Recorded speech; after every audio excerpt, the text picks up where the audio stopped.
All right, hello and welcome back to another episode of Kandlekeep Mysteries. We are the seal pages of Verglas. We are the Rollets of Fate, and we are super excited to be here with you. My name is Cisco Blanco, and I will be your tail weaver and chaos coordinator. And co-DMing by my side is the wondrous Emperor of a Million Talents, the one and only Mo Haruki. Oh, hello, everyone. Million talents. Yes, Interesting. man. Also with us, we have the hardest and brightest jewels in Candlekeep, our sensational players. Could you please all introduce yourselves and your characters? Starting with, let's go from left to right on our Discord. So, Lucky, you take it first, please. And we'll go like that on an order just to make it simple. All right. Gotcha. Hello. I'm playing Ruin Synergy, a fairy warlock hexblade, and the group's mobile transport. Next one is Andy. Yeah, awesome. Cool. Thank you, Lucky. Andy, go ahead. Hello, everybody. I am Andy. I am playing the half-orc Bruce the Moonbear, barbarian cleric, multi-class. Never thought I'd be doing that, and having a great deal of fun with it as well. And I don't think there's anything else I can say to that other than tell your friends. Damn it! Tell everyone this bloody game is on every Tuesday. We want to see more people in this chat. Damn it! And who's next? Is it Joey? On you go, Joey. All right. Cool. Hello, everybody. My name's Joey. I am playing Harold Emmerfield, a level 10 Wood Elf Horizon Walker Ranger. I will soon be able to be, what's his name from the X-Men? Nightcrawler. I'll just be able to teleport very soon. I'm looking forward to it. Wait, you get that as well? He's going to be as hairy as Nightcrawler Yeah, soon. at level 11, I actually get that. Yay! Okay, we look forward to Shit. that. Do we? Question mark. Luke, thank you for that. Yes, I'm Luke. I'm playing Ziggy, the changeling spirit bard, who's already an X-Men. He's a goth gambit. However, when he throws cards, they're usually not all useful, unlike Gambit, who's actually useful. Yeah, I'm just prodding along, and hopefully I don't die this session because I don't have anything prepared afterwards. Mark, up to you. Thank you, yeah, Mark. I'm playing Yagu, the good boy of the campaign.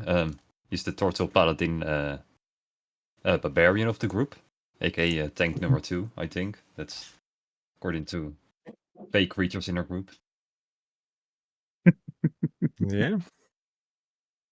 Okay. Amazing. I guess, Mo, why don't you introduce yourselves? I do not joking. Oh, hi, my name is Mo. I am playing all the other characters with Cisco Blanco. I don't know about Mark's good boy, more like a naughty boy, especially from last week's episode. But yes, I think I'll continue talking and tell you about the announcements. So I Yeah, will take it please. away. That will be amazing. Yeah. I All would love right. that. You're new to the stream? Good. Follow, subscribe, do it. Tell your friends where to find us, where you want to find us. That's right, on YouTube channel at Rollers of Fate D&D. This includes this game, Sunday's game, Wednesday's game. If you don't know what they are, go check them out, and then you'll know. If content warning, yeah, sometimes there's things happen in this game where you may not like it. Tough. Well, not tough. You can't actually move, not listen for a while and come back. But hopefully we'll be moved on by then. And but yeah, there's things that happen in this game, vulgar stuff, which you may not like. Sorry about that. Kind of. We have a Twitter channel at Fate D&D where we update news about our games and other D&D related news stuff. And also, if you want to send us any, fan art messages, you can do that. Rose of Fate at rollersoffatednd@gmail.com. I think that's everything, right? Yes. Okay. That's me done talking for this game. Back to you, Cisco. Do you mean you're gonna talk a lot? No. All right. Thank you very much, guys, for introducing your characters and yourselves as well. That was amazing. Yeah, I think Moment should give us a follow if you haven't done it already. I'm sure he did as well. We'll be forever grateful. But yeah. And finally, Nightbot is working. Hey, good news. Nightbot is working for once. We are having a good day today. Alrighty, cool. I'll put some little music and I'll get on with it.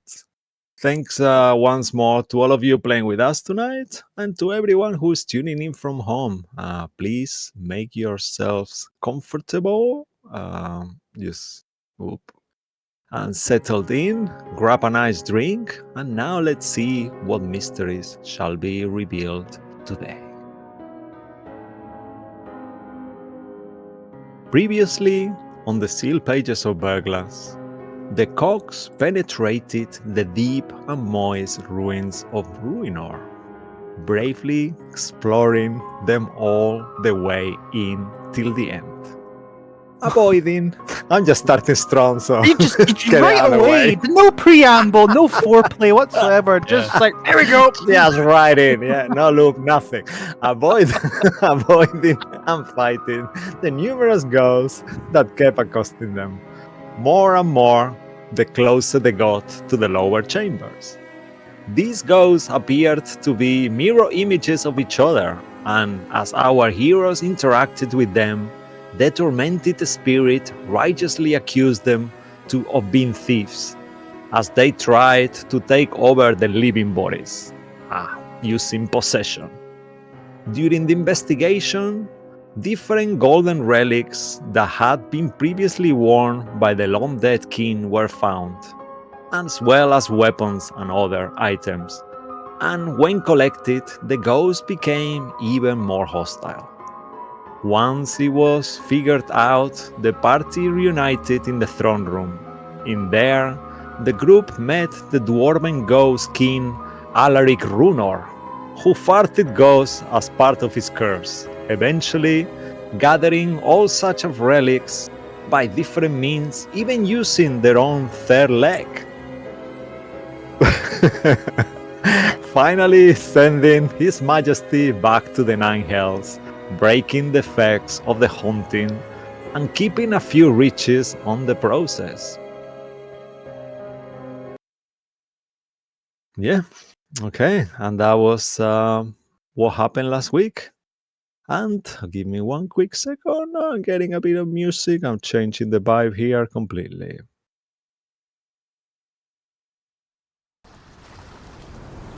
Okay.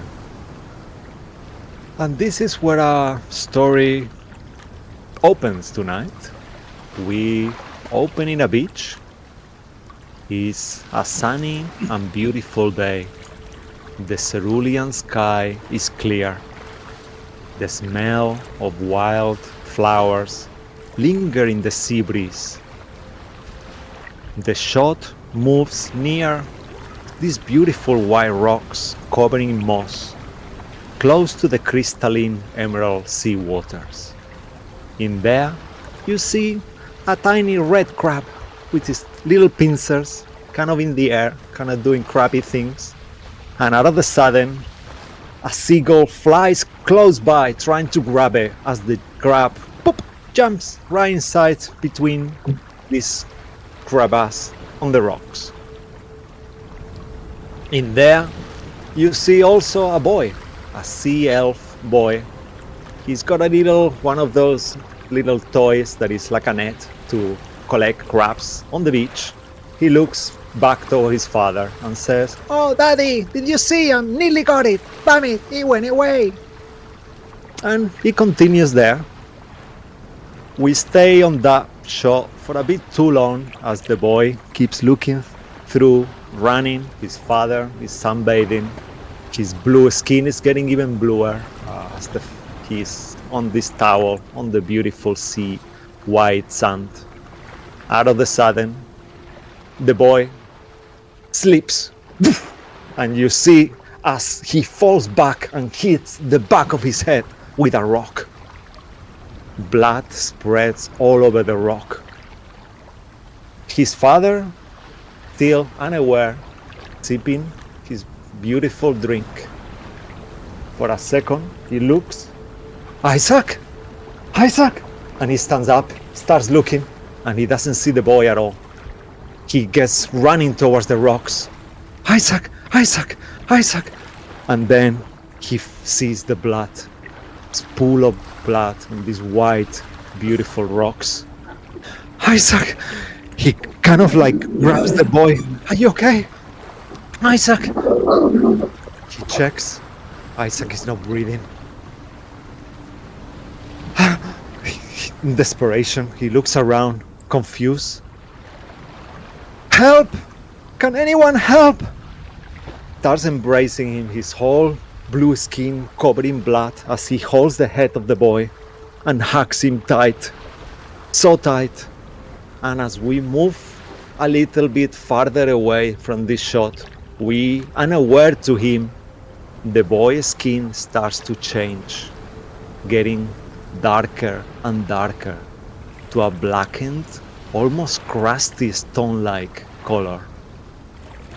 From behind, unaware to him as the father cries, holding his dead boy in his hands now, the boy's eyes open and you see this green, ethereal, eerie glow, fully unnatural, as his teeth bite into the father's neck and rip a piece apart. And as the father shouts and screams, falls on his knees with this zombie now boy raking and breaking his skin and flesh, and blood jumps and falls everywhere in the rocks. We move, pan out of this beach as we see in the distance the walls of Kandlekeep and its myriad towers, more seagulls on the beautiful sea, and we still smell those flowers. We move closer towards a window. As we get inside, we see all of you, our beautiful heroes. It's an amazing morning, the sun is out, it's nice and warm. And I leave it to you. What will you all be doing? Thank Take you it for away. a horrifying opening, you mad bastards. There we go, be happy and like, oh, we're back, I hope you hooray! liked it. That was very, very different. I tried something new. I hope you enjoyed it. Cool. Right. Morning, everybody. Morning. Morning. Morning. Bruce is busy writing letters right now, and it's looking like a very untidy scrawl. Like, damn it, and trying again. Is that a Q or a D? I don't know anymore. It's Why clearly is the it's clearly a drawing of a Backwards. popsicle. I That's a good think point. I think it started off as the letter D, and damn it. Right. I'm gonna let you get back to that. I'm going to see Bycroft. Any of you guys want to come? I'm gonna go check about the dagger. I'll go. It's a bit of an unfriendly place for me. I don't really deal with that sort. I should be fine here. All right, Ruin, come on. Yagu, you coming? Ooh, No, I'm going to use the hotdog stand today. See if I can make some money. Be right back. The what? Didn't we get a card that was usually in hotdog stand and then Did we? Did we? the Ziggy, card that are we you- have right now, right? Or was it the one we got for only the? Do we have a hot dog stand? I believe it's still at the lake then because we teleported Oh. away, right? Oh, oh, I know it's Yeah, that's true, actually. Yeah, damn actually, it. that's a So good it's all the way over there. point. Damn it! You know, I mean, nobody's gonna take it. We could just make a day out of it, you know, at some later point. I will say if you guys want it, you could have organized someone to be bringing it slowly. It will take days and days and days, but Alright. eventually you will get it back. If you wanted to pay someone, I'm sure there was people around that will be willing to make the trip for you for Did a you little bit leave of it? gold. Did you leave it at the lake? I think we left it at the lake. I can't remember what we did with it. I all know I that could we have. got I one. think Let's, we left it. let's break the scene, and as you go to the lake, you see Sungu there going, "Oh, I got some hot dogs for everyone. Enjoy Yeah, the Aki was beautiful lake." Aki was the wagon guy. That is fucking Literally empty. no There's one at the nobody lake. around for miles. I think now that it's clean and not corrupted anymore, you probably see a few people that actually come to enjoy the water. It's summer now, beginning of summer, it's a nice place to swim, right? Unless you tell me no way, Jose. Mark is your. Yeah, your I'm going character. to the enchanter to see if he can send a message to Loki for me. So I will be right back. And All right. Well, I'm going to Bycroft's then the enchanters afterwards. I've got some letters to write, and I was actually Mary. Question for you: how good are you at writing? And that might be good to have a chat. So. Writing, yeah, of course. I appreciate the help. I wasn't really good at it. You want to know something? You can see on Neither, her neither eyes. am I. Bruce, I'm sat right here. I have remarkable handwriting. You've never asked. Bruce looks. He goes, "Oh, good for you, Ziggy." Now, Mary, you said you could help. Oh yeah. You kind of like see Mary's face with your passive insight being a 10, let's say. You see that she actually. You see nerves and kind of like a weird awkwardness. You actually gathered she doesn't know how to write at all. And picking it up, Bruce will lean in carefully.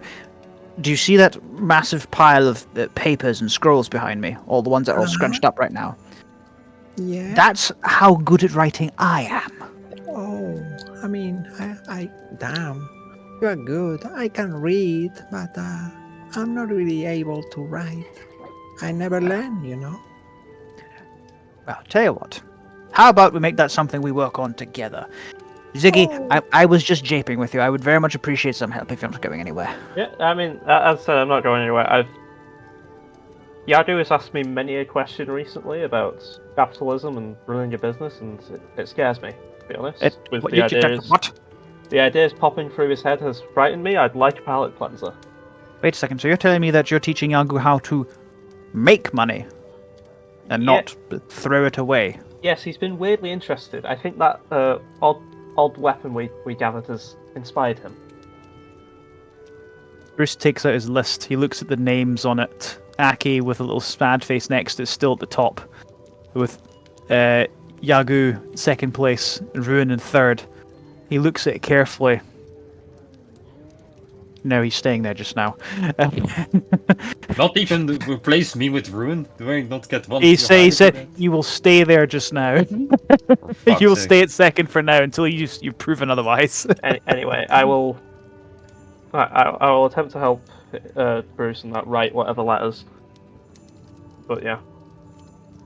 Oh, can I see your writing? Mary will say as she kind of gets close to you, all this kind of cutely scared of you because she knows you are not into creatures being cute around you. But no.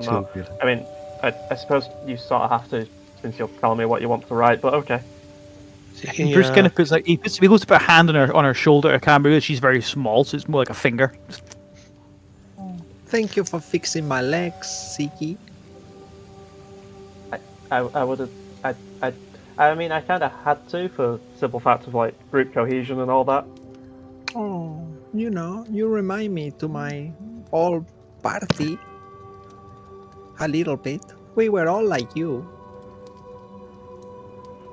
That's actually something I was hoping we could have a chat about, Mary, while working on these letters. Oh, would you all like to know my really sad story? She looks around to all of you's faces. I mean, I was hoping to take off, but I kind of feel like I should stick around. No, we have plenty of time. Do not worry. Yeah, you know what? Sure, I'll hear you out for a second. Is that one of those awkward moments where you're about to step outside and you're like, oh god, okay. Yeah, you see her eyes are like so like a little child. She's like so excited. But Errol's like, oh damn it, feelings. God. Alright, and then you close the door and then you walk back. Okay. What was that, Errol? What do you... Shut up. Anyway. Oh, Ruin, why wouldn't you make some tea for us? It's gonna take a while. A while? I mean, a few minutes. Fun today. No, I mean, I don't mean all day, but, a few minutes. You're asking the Great Ruin to make you. I mean, tea. you make the best tea that No, but- a dragon could ever make. She says, Quality kind of of the like quality. knowing what to say to you to kind of get you. The quality of one's tea reveals something of their character. Also, the Great Ruin? We haven't met a Great Ruin. You know what? I'll make you tea, and then I'll telepath to Errol. Come on, let's go to Bycraft. I mean, Errol will just say out loud, no? And he'll just stay sitting down. Okay. Where do I start? Well, my true name is Binimi Pumparin. I was born a gnome. Previously, a long time ago, around 600 years ago. I am from Fandalin. I don't know if you heard of it. Have you? You can all make a history check Sure. to know if you've heard of a town called Fandalin. Could you send us her name in chat so that we know Yes. how that's written? I am not having it here, boys. Yeah, I'm Binimi not- Bumbarin. No. I'll copy it here. Not familiar with me. So anyone who got higher than a 12 will know. It's not that hard to figure out. No one got higher than a 12. Oh, I got 12 or higher. Yeah. Well, Yaga hasn't rolled yet, actually. Yeah, actually. Yeah, I left this conversation before it started, luckily. So I mean, I left, yeah. I'm gonna say I left. Just roll a quick Okay, history Rude. Too late. You're making Rune's tea. left. You are stuck here. I'm joking. God reaches down at Rune and says, "You're staying." You stay. Oh God. Or you go to that fucking beach from the beginning. You got two choices. No joking. Yeah. No, you can go if you want, Lucky. I'm only joking. You don't have to Yeah. have been here. But you were making tea, though, so I guess you did serve the tea and just scurry away if you want. It's actually Okay. great tea. Yeah, the tea is amazing. So you all know that Fandalin is not too far from where you are. Actually, it's kind of like a bit lower down. It's an old town who used to be really famous back on the days. There was a lot of mining and riches. Only you really, Siggy, actually know the story of Fandalin. And recently, a few years ago, like around 6-7 years ago, it became really popular again, and it's one of those new settlements on the Sword Coast that is becoming quite popular for adventurers and people making a fresh start. There is a lot of forest around. It's kind of close to Neverwinter, kind of like north. Actually, sorry, I said south, but I just realized it's north. Yeah, All the way up. I'm Yeah. on the map now, and I'm looking for it in the south. It's it's on all the way up in the north, next to Neverwinter Woods, actually around that area. Right, okay. In between. Yeah, and it's a very good upcoming town. But you also will know that the town fell due to an invasion of people that tried to ransack these mines and destroy the town, and the old town completely is ruins now. But then the new settlers have restarted it, so it's kind of like a new town at the moment. Only very basic agriculture and merchants, and quite simple and easygoing. Not really authority. Yeah, basic. As you will imagine, the new on the States to be like on the 1800s kind of thing. Yeah. Cool. And she will say, yeah, I was the only child. My mom died at birth, and my dad was a miner. He's Tremus. And me and my auntie and my little stepbrother people, well, they were all killed by bandits who ransacked these old caves and mines and the village. And I don't really remember. There is a period that I'm kind of like have a blank there. Everything feels painful and fractured. And then when I was around 16 years old, I was a bard. I had a band. We were street urchins who decided to become thieves, just like kind of like Grey Morale, just like you. And she looks at all of few of you, to you, Ziggy, for a second. and to ruin that is leaving the room, I guess, at this point, with after sneaking out with the tea. And yeah, and that was me. We were going around, finding riches, finding businesses, and sneaking things. Well, that was until I found that golden, beautiful pendant. Oh, yeah, that was the best thing I ever found. It was shiny and with a nice emerald stone in the middle, and he actually took over me. Before I noticed, I was walking towards a hut. I abandoned my party, abandoned my friends, I abandoned everything I knew. He possessed me, he was cursed. In there, as I opened the door of the hut, there was thousands of wooden dolls, all types and shapes, rag dolls, wooden dolls, soldier dolls, toys, and no one else to be seen. And then I saw her. She was tall and lanky with matted grey hair. Her name was Caldamera. She was an evil witch who lured people with the pendant and eat their soul. She was a revenant, you know. She was dead, but she ate the people's life force to stay alive and turned them into brainless dolls. And that was me for so many hundreds of years after that. And she looks, she makes this kind of pause, like expecting for all of you to see it, kind of like feed on your sadness as she's telling this story of despair for a second. Anyway, I'll keep it short. Then one day, Auntie Greenbones came in. She had a business dealing with Caldamera, and things went really wrong. And she ended up burning all the toys, killing Caldamera, and that's when my new life started. I was one of the lucky ones. She said I looked like her daughter, the one that she sold to a devil to get her powers, and she liked me because of that. And even though I was brainless and just a doll, like a wooden doll, not even half animated, we were just like basic, like a little constructs. Eventually, after years and years, she raised me. She awoken me into what I am now, pretty much. That's why I call her mother. Because of her, I became alive, shall I say? Then I begged her and begged her and begged her to make me alive again, a living human, and she kind of did.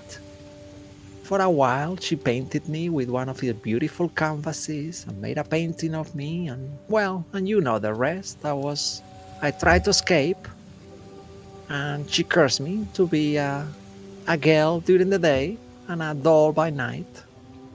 And then you guys broke the painting, burned the painting, and you know the rest of the story. And then I became a doll again, a living doll.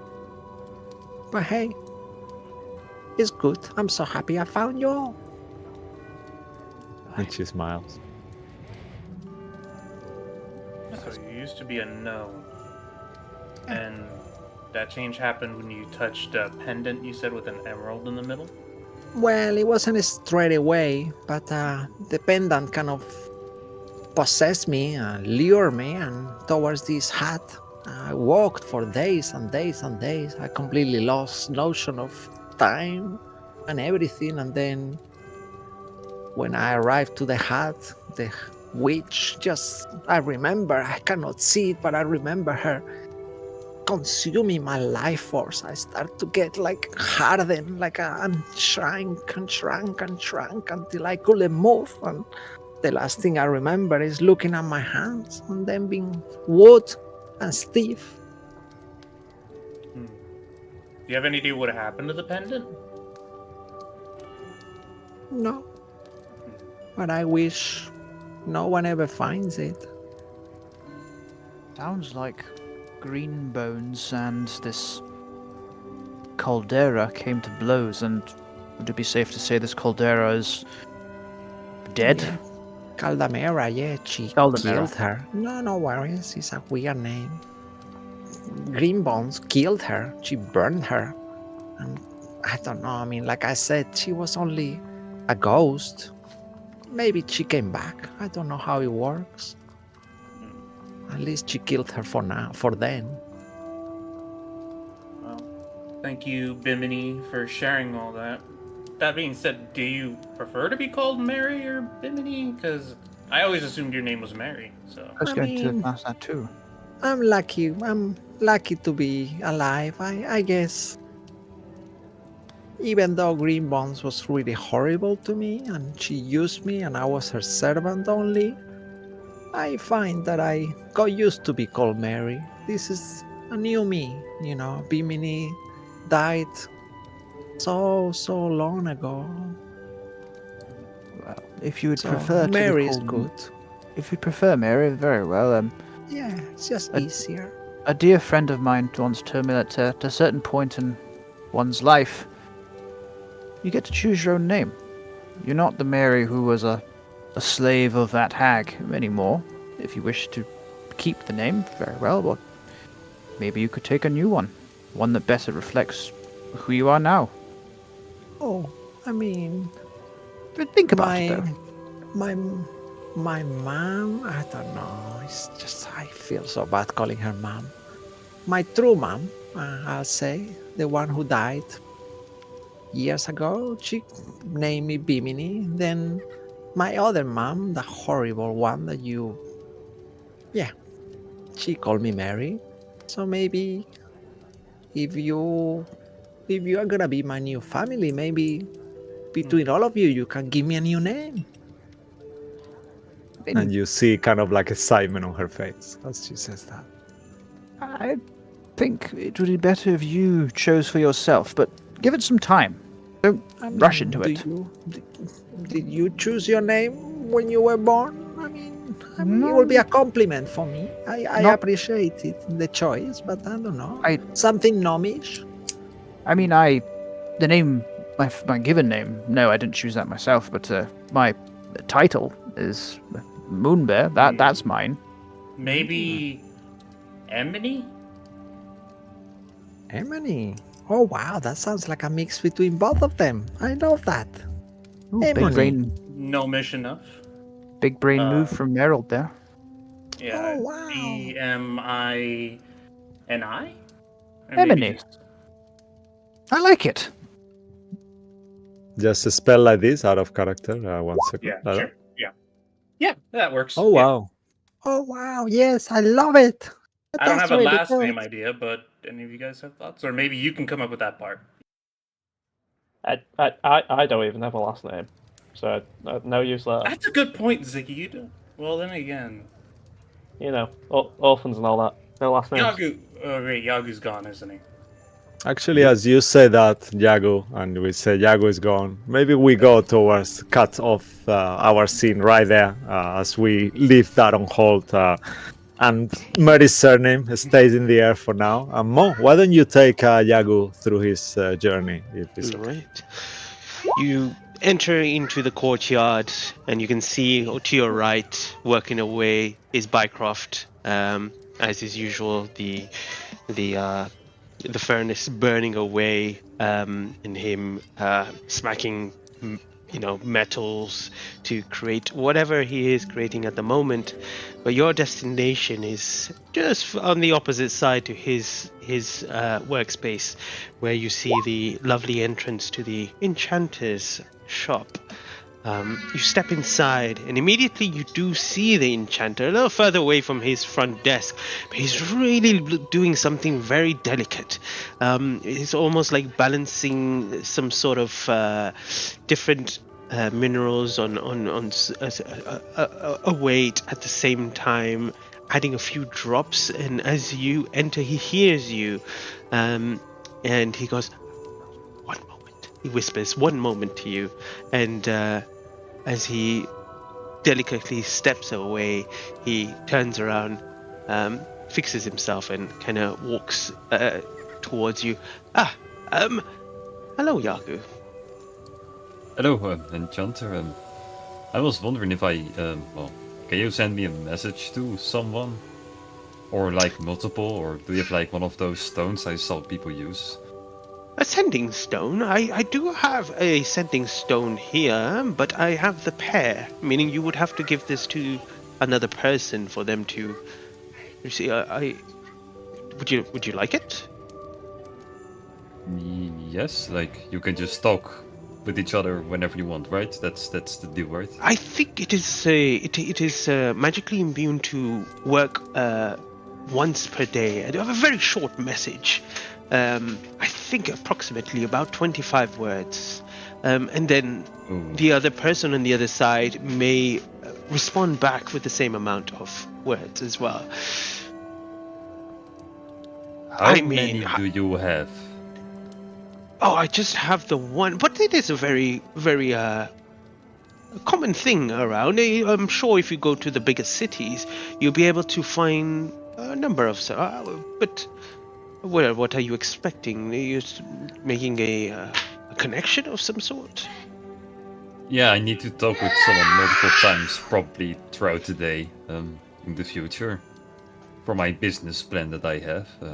Oh, a business! How intriguing! So people didn't teach me taxes yet, but if you start a business, do you have to pay less taxes if you order stuff for your business? Is that how it works? Taxes. I'm still new to this. Well,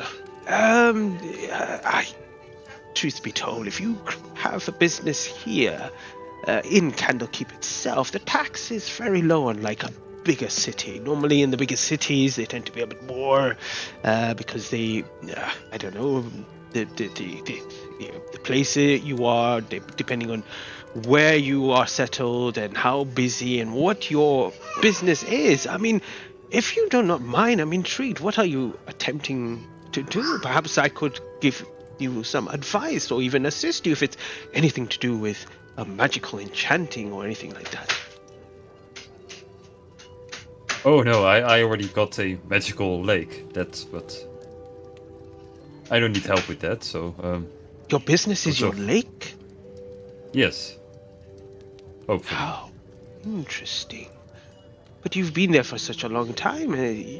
You have not made it into a business ever? Well, I didn't know this whole thing of money existed before, so how should I know? That, oh, I'm so sorry. like people used to give me gold coins before, but I never understood why. Like, why are they all the same and such? That's wild. I understand. I mean, living away from society, and the world around you evolving, leaving you in its way. I mean, that is not a bad thing, but I guess at the same time, the world does move fast. So yes, I mean, I think that's a great idea. Is there anything that I could help you with apart from the sending stone, of course? Could you order sending stones for me then? How many would you because like? I think how much do they cost in the first place? I have to watch my money now as well, I've learned. Ah, interesting. Okay. You seem to be getting the grips of business very, very quickly now. It's very important to ensure you know what you're investing in. Let me just consult the books to find out the price of this. Sure. 1 second. Yeah, I can give you help if you need to. I am looking in my magical shop. Okay. But the Did one you say that out loud? he Looking at my opens magical it. And he looks at it and he goes, all right, well, yes, let me just find them for you. Here they are. These will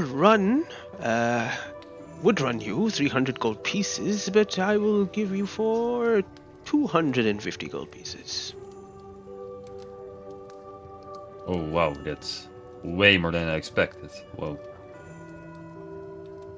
How much platinum would it cost? 25 platinum. Right. I might have to talk to Bruce first. Oh, well, do you want me to reserve these for you? Oh no, let me take these ones, but I think I have to order 4 more, so... How about this? I will strike you a different deal. Oh, Wait. alright. I will take these ones now, Mm-hmm. plus 4 more pairs when they will arrive. Mm-hmm. All for 1,000 now. Make a persuasion check. Persuasion, there you go.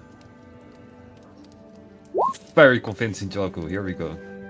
That is Nice. That's very convincing. He goes, I see. All right. I think I can potentially work with that in terms of cost and stuff. Even though I will not be gaining too much of a profit, but we can definitely work with that. I was curious what you exactly wanted to do with these stones. As a person who uses magic, is it? I just want to ensure you that these 2 sending stones work in tandem. Another 2 will work in tandem, but you will potentially not be able to send a second pair to this first pair. I think that's how sending stones work, right? Please help me. Yeah, it's only 2 stones though. Yeah. Yeah, no, I'm planning on keeping half of them myself and giving the other half all away at There people is I there might is need. there is 2 Ah. types just out of game. There is Okay. the ones that are linked, or there is the individual ones that is like one that you can send it for that is not linked to another one. So you can get both of them. I think the single ones are more expensive. One is called Stone of Sending, the other one is called Sending Stones, I think, or something like that. Let me But check. there is 2 types. I don't I think there assume is Stone of actually. Sending would be more than... Yeah. There is Anyway, a I'm single just one and a taking double then, one, but like, doesn't matter. these 5 sending stones, so 1 pair now and then 4 pairs later. So, so we have a deal? Yeah. Okay. He goes, yes. All right. Well, yeah, sure. I think that's a good deal, and whatever you use it for, I hope it goes successful. Well, yes. Do you have the funds now, or would you? Yes, let me get 1 moment, and he will pull a comedically large bag of gold out of his shell and poof, just drop it. And Well, and you see I'm him kind very of. bad at counting, so I will come back in like an hour. No, just stay 1 moment here. I will just take the amount, and you see him with his magical enchanting. You see the coins begin to kind of just fly out of the bag itself, and he stacks them to like 10 a height, and then you see the 100 stacks of 10 gold pieces. And he says, well, that is 1,000. The rest is obviously yours. Here is 1 set of sending stone. May take me perhaps 3 days to receive these other items, if I may Oh be wow, ordered. that's no time at all. That's great. Cool. Then we'll see you in 3 days. Hopefully, maybe longer. Oh, of course. Okay, well, nice doing business with you, Yago, and good luck with your business. Thank you. And I will end sending stones. Yes, Right? Amazing. Mhm. And if you're okay with that, Mo, we cut towards your direction, Ruin. You left after preparing tea, and we see you going down the corridors of the Candlekeep towers, kind of like stone walls. The smells of books everywhere, and kind of this ancient oaky library kind of sense around. What are you doing? I was gonna try and make my way down towards Bycroft and the Enchanter. All right. So let's say maybe if you are kind of going also the same direction, at some point, as Yagu is just leaving, maybe you will cross with him, and maybe I'll give it back to you, Mo, again, I guess. Sure, that's fine. You If see that's okay Yaku. with you, Lucky. No, 100%, man. That's fine. Yaku, you see Yaku coming out, but you turn your gaze towards Bycroft, who's currently busy working on something. And as you approach, you see him quickly glance towards you, noticing you that you are approaching him. But he continues to work. Hey, Bycroft, I got a question for you. Sure. Well, it's actually multiple questions. I'm not gonna lie. First question. What can you make of this? And I'll throw the quarterstaff onto the table. It's wood and stone. I don't really work with wood and stone, as you can see here, but what do you want me to make of it? It sapped. It feels like it sapped some of my strength from me whenever I hit something with it. All right. I was wondering if you had any experience with items like this. No, not really. I don't really work with items. I just make things better. What this seems like it's making you worse. Things like that I would probably refer you to the enchanter there. Well, okay. And that's another question. Speaking of the enchanter, I have a project I was wondering if the two of you could help out with. I mean, if it's something that you want made, I can help you with that. But if it's something that requires magical enchantment, points towards the enchanter. Okay, well, I got this from the Force Grey, and I'll reach into my bag of holding and pull out the... Was it 4 pounds of moonstone ore? He looks at it and he's like, quite intrigued. Where did you find this? Well, I was talking to Force Grey, and they asked us if we wanted anything from them after completing our last mission for them, and I was wondering if you could make anything out of moonstone ore. But well, I don't want just something. I want the best thing that you could ever make. sometimes when you work with metal, you are required to infuse it with other metals. And sometimes, in rare cases, such as this stone here, you can infuse the weapon, making it much more durable. It will take time and a delicate process, but it is possible to make this weapon.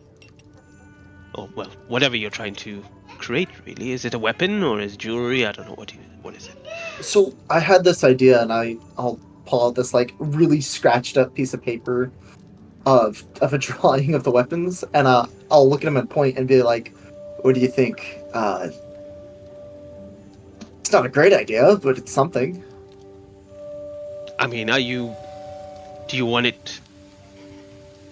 That's not drawn to scale, is it? Right? Because if it is, then I think that might be a bit too big for you. Well, can't you make it to where it shrinks down to my size? Or is that going to be an enchanter kind of thing? Yes, if it's anything magically enchanted, he may need to provide that property to it. I can just make it for you. Well, do you think you could make it? I have some gold on me right now, and I figured after that help we did for you, and Ruin, you've been coming to me quite often requesting weapon after weapon. What are you doing with them? I'm just... It's hard to find something that's satisfying. I can pick up any weapon, and if I spend time with it, I'm amazing with it. Scythes, swords, even that stick right there. If I spend time with it, I become really good with it, and I think I'm just getting bored with them. There's nothing that's really caught my attention. And I thought maybe you would know what to do with that. So you just can't decide on something. So you have to just keep picking something new. In a sense, I guess. Have you ever tried guess you sticking could- to something? I'll point at my armor. I stuck with this. Okay. But no, I have not tried sticking to just one thing. I'll tell you what. I'll try to make this Oh God, the librarians are having a fit over there. Yeah, you see, like on the street, there is some two little kids kind of like arguing for this ragdoll and kind of like splitting in half. Like it's mine, it's mine. I It tell sounds you, more like the beach, the scene on the beach, more like the. Yeah. Oh Yeah. no. Stop fighting before you break that toy. I tell you what. I'll begin the process of breaking down this moonstone into the material needed to infuse into the weapon.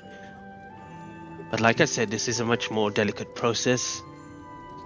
Truth be told, I haven't really worked with such. That's why I'm quite intrigued in using it. But please be assured, I have the skill needed to do this.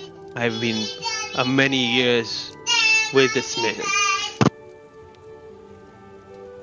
I think they finally decided on who got the toy. Yeah, and maybe if Mo wants, we can cut to back to the place for a minute. No, I'm happy. If it's no biggie, I mean, we know. So yeah, you see All right. the two kids break it in two halves, and then All right. each of them have a toy. Yeah, because, well, leave the stone with me, and I'll work with it. Of course, and then you could. Would it help? You said you needed other materials, and I'll summon the Hunger Blade. Would you want to do something with this? Maybe add to it? You want me to add to the weapon that I made for you before? Well, you could take this apart or do whatever you need with it to add it to the other. All I am saying, from what I know and understanding of magic, is that if I infuse this moonstone into this weapon of yours that you have magically apparated here, then there may be a chance that you may not be able to infuse additional magic to it, or it may be a lot. I'm not too sure if you have the funds, honestly. Well, I could. What if I could get you the funds? I mean, How much? you're would it not be? you're not convincing me. You have to convince the enchanter, and I don't think it's only about the funds. It is a very, very long and hard process to enchant something that is already enchanted. Okay, so should I ask the enchanter? Start with him. You know I can Oh, make the okay. blade. See if he can do the other stuff. Okay. Did you want me to leave this blade with you as well, or should I just? Just leave the stone with me first. I'll work with that. And then when you decide what you specifically want, either the blade or this blueprint that you have given me, then we'll work with that. You can decide and let me know. Oh. Okay. Do you have any more questions? Because I have a lot more work to do. I actually do have one more question. Did you ever finish that dagger for Errol? I have actually, but I'll give it to him when he arrives. Oh, well,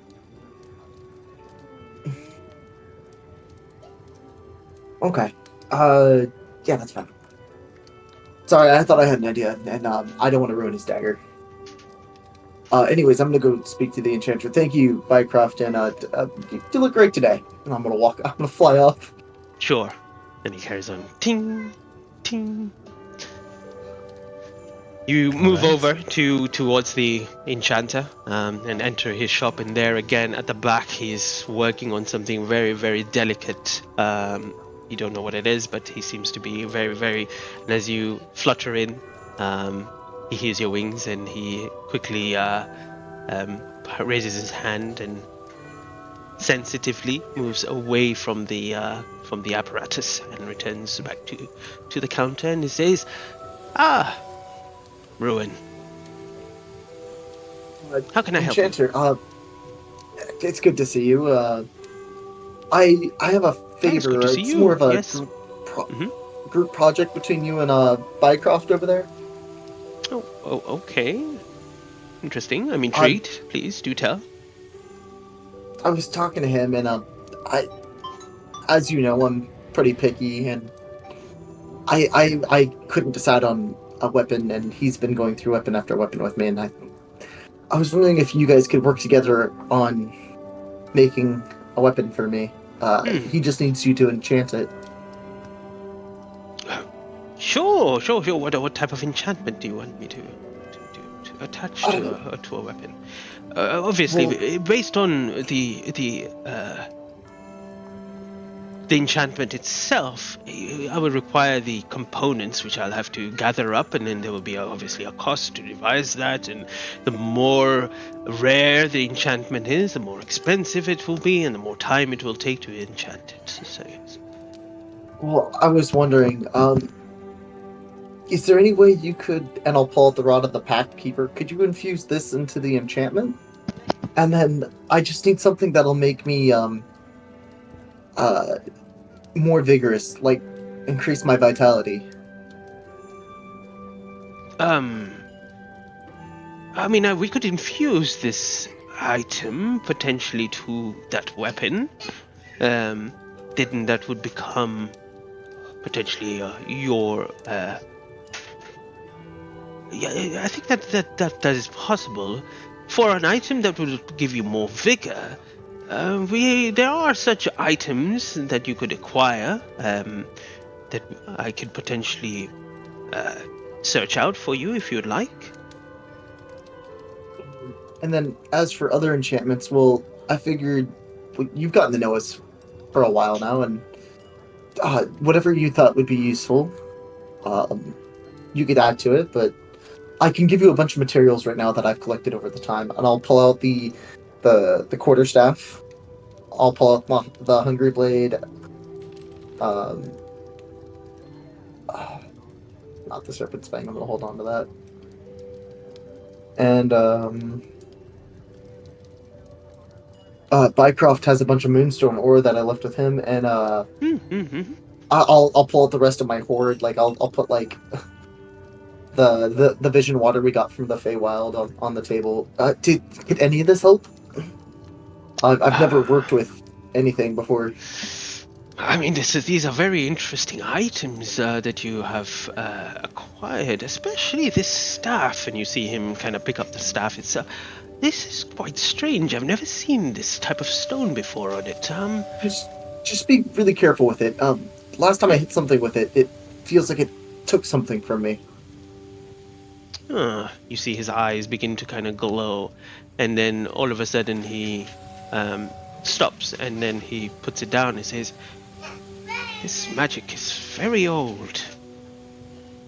This is a very, very old item. I cannot even ascertain its true nature. You could potentially put it into necromancy, but it's still... there is something different about it." Where did you find this? We got it from Bruce's Elfbane clan. It was his old chief. Not his old chief, but the clan's chief. I may want to speak to him about that. This clan of his, maybe they have other items of such possession. Anyway, again, if I were to extract the material or the essence of the magical item from these things, it will only extract the certain component that I will need for a specific specific kind of enchantment. For example, if there was a item which was could change or something, and I were to extract the magical essence from it, then I would get a transmutation type of magic, which I could potentially mold into another transmutation type of magic onto another enchantment. So, unfortunately, this staff I do not want to meddle with because I do not know what it is and what it could potentially do. This you said that. Sorry, this blade. I've seen you. This is the one that Bycroft made for you. Well, he didn't make it per se. I've had it since he did, but I've had it since I became a fairy. Yes, but this has the same property as the one that Herald has, right? That is correct. It has some sort of dragon infusion to it. Yes, but I think he got his through a deal with the devil, if you will. Sure. Well, whatever is his interest, and that is. But what I'm trying to, if I to extract this, I will only be able to get the essence of that power itself, and then maybe infuse it to another item potentially. But it would take, especially for an item like that, it may take quite a hefty amount of other materials to do that. Well, then maybe we should just stick with some basic stuff. I guess I'll I'm hold on to curious this what blade. is exactly that you want, because I see that you are still contemplating on an idea which you haven't flourished yet. So my idea, I need something that's going to help me protect my group. I don't know necessarily what I want. But I did think of something what Bycroft said, that I was indecisive on a weapon. If you could add an enchantment to it, possibly make a weapon that could turn into other weapons. A weapon that could turn into other weapons. Just based on the situation that I need. I will have to look into that. That might be quite challenging transmutation spell, specifically on a metallic item. It's easy to change gold into dust or and stuff. Well, I've got plenty of gold if you need gold. No. That what I'm trying to say is just to try to change it into a much more malleable, a specific certain way of an item itself. Let me look into it first, and I'll send you a message once I've read upon such an item. It is very intriguing, and I will speak to Bycroft and see what he thinks about it. He seems to be quite busy at the moment, so I will approach him when he's a bit free, catch him on his short lunch breaks like he likes to take. Last time I tried to speak to him, he told me to go away, so I did. I obliged, but I will come with interest this time, and he might pique his interest. So yes. Is there any way? Do I have to put like a down payment right now, or? I mean, this is again an idea. First, we will have to see what we can create, if it's a possibility, and then let me send you a message, and then I'll give you the potential total cost of material and requirements of it all. But if you send me a message, how will I message you back? Well, I will send you a sending message, so you'll be able to reply back, as long as you are in the same plane of existence, of course. Do you actually have any sending mirrors on you? No, our group needs a new one. This is quite intriguing. A lot of your group is coming to speak about stuff to do with messages. Yagu just earlier... Oh my god, what is happening outside? Yagu just earlier brought the pair of sending stones that I had and purchased a lot more in advance. Is this a group business that you are doing? No, but that is very interesting to know about Yagu. I'll have to look into that later and ask him about it. Of course, I'm sorry. I don't know if he wanted to keep that private. He never said, but yeah, I'm sure. Oh well, you're all friends. I'm sure you'll be fine. Yeah, of course. And again, thank you for your time. But like I said, if you could just look into a weapon that could change based on my needs, just so I never get bored with it again. Sure. I see what you are attempting to do, and yeah, I will definitely look into it. All right. Thank you again, Enchanter. You see and, him at this point. You see him. He's taking notes down under your name and making sure that all the information and what you have requested is put down on a piece of paper, and he writes it in a very nice book. Thank you, Enchanter, again. Was there anything else you needed from me? I'll make sure to send Errol back down here. Or sorry, that's for Bycroft. I'll make sure that Bruce knows to come talk to you about the staff later. Yes, could you just please? I'm working on a very delicate project back here. Could you just not dispose, but take those children who are screaming outside away from my shop, please, if you do not mind. You want me to dispose of the children? No, that was the wrong word. That is the wrong word. Just Today's the day that he lost his job. First he broke confidentiality with customers, and now he's asking to dispose of children. He's so fired. Disposing is one of our. It's what we're good at in the caravan. We dispose of a lot of enemies. Well, today those are my enemies because they will ruin my delicate work. So please do dispose of them if you do not mind. Oh yeah, of course I got this, and I'll just take a little Eldritch Blast on my fingertip and just shoot it near the kids. Not close to them, just like... as you do that, you see him counterspell it straight away. I didn't mean in that way. Just please tell them to get away from the shop. You hit the children. You hit the child on the foot. Wow. I hear him. Okay, I'll just use prestidigitation to make a skunk smell.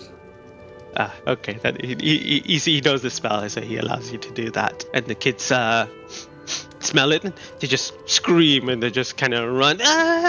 Someone farted there. And they just run away. It was you. No, it was you. And they just, tell tales and run away. Smell like popcorn. It was you. Thank you again, Enchanter. But I better get back to my friends. I've probably made them wait a while. All right, no worries. Nice meeting you again. With Mycroft. Oh, thank you, Steve. Steve. Huh. He doesn't mind that. And we'll cut the scene there. All right. So we cut back to all of you as Mary says, "Oh wow, Emily of the caravan. I love that. Yay."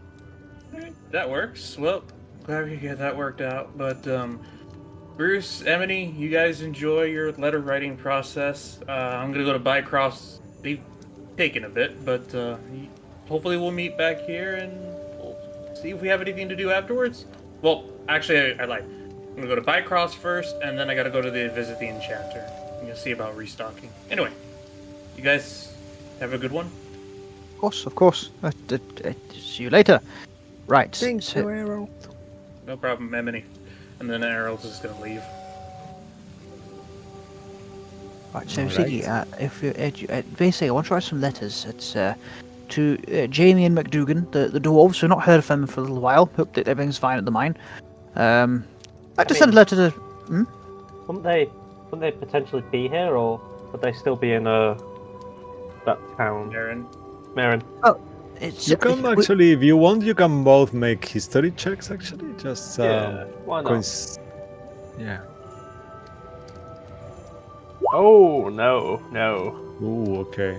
Siggy, I mean, you know Siggy's Marin is where you're from, but you, Bruce, you gotta think to yourself, it's been quite a bit actually, and like you were saying, there has been no money. It should have come a while ago, but nothing has come. So yeah, so you think, well, we'll write a letter. Well, I've been quite busy. Well, to be fair though, it has been a while. So yes, I mean, let's hope the weird fungus monsters haven't grown back, because that would probably mean they're dead, and, well, it was quite an expensive revivification last time, wasn't it? Yes. Yeah, so let's hope that's not happening. I mean, I'm sure the clerics at Merrin could potentially help them. You see Bruce flinch at the mention of the clerics at Merrin. They're... But it's whether they've taken the time to go to Vermilion. Yeah, I would prefer to send a letter. Yes, yeah. Last resort, visiting Merrin to see what's going on there.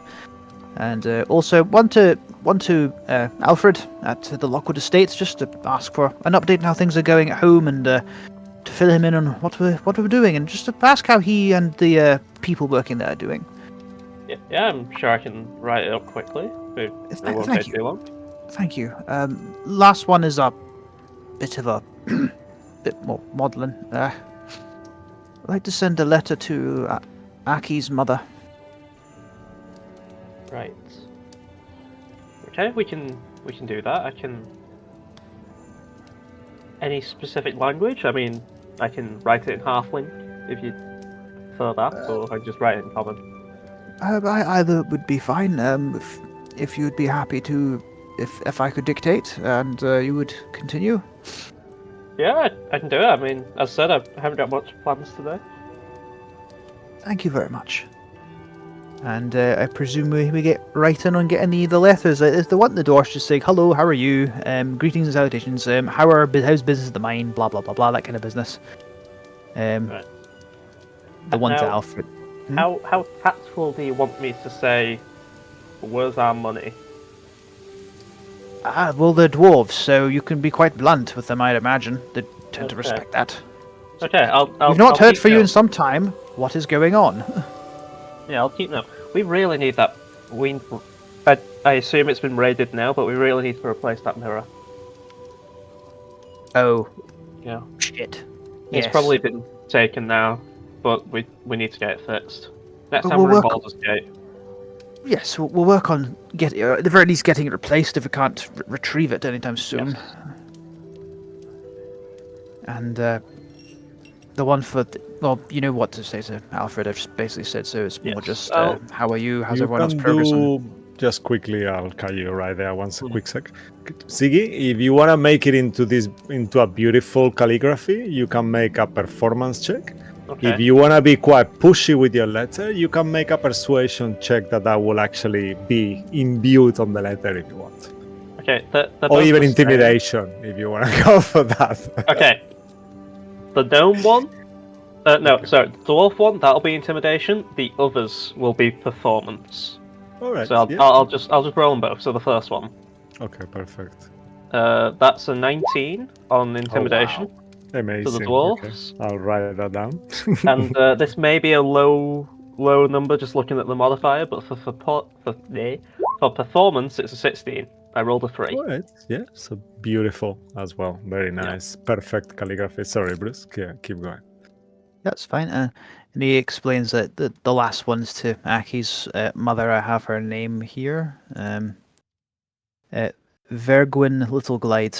Just to say, in it, Bruce finds this one difficult to dictate, so it ends up being quite straightforward. That's what is basically this has happened.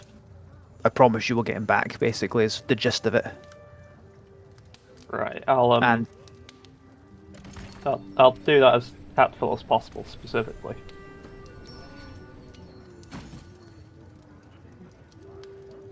We will get him back, you know. Just takes time. that's what I'm concerned about. Don't worry about time. You've got a lot more of it than I do. I don't. How long do changelings live for? Well, really depends on the town they live in. Fair point. But you know, if they aren't stoned to death by their peers, usually about 90 years.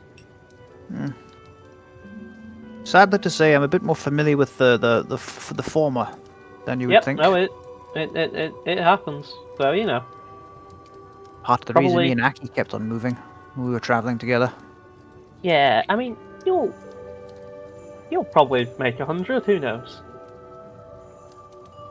Hmm. But let's I get hope. stabbed a lot. Yes, you do. I get blown up. But you seem awfully resistant. You know what? Maybe that's something we could sell. Yardu is trying to figure out a business. He could sell resistance.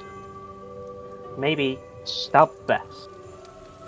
Or better armor that protects you from knives better than just regular armor. I'll Oh, tell him for a about second. For a second, I thought you were going to suggest prostituting me. No. I use you more for winning fights. I don't have anyone to prostitute. However, next party member. Maybe not. Funnily enough, we used to have an acquaintance, Dorothy. She was a madam for a brothel. And and yet we could have been friends. However, this all happened, and I assume he was pushed away. I was yet to return home to deal with matters with her Is that what business. she told you? Yes, I got Ah, a very okay, lovely that's- letter from her, fair and enough. a magical charm, in fact. If that's what you want to call it, okay, fair enough. It saved my life against that Shemshime thing. Oh, you're being serious? Okay, sure. Yes, absolutely. Wait, you thought I was lying? No. Can I Anyway, insight you? no. No, of course not. Yes, please go ahead. 6! Okay, It takes you okay, at face literally- value. Okay, if I can roll a 10 or higher, do you want me to roll it?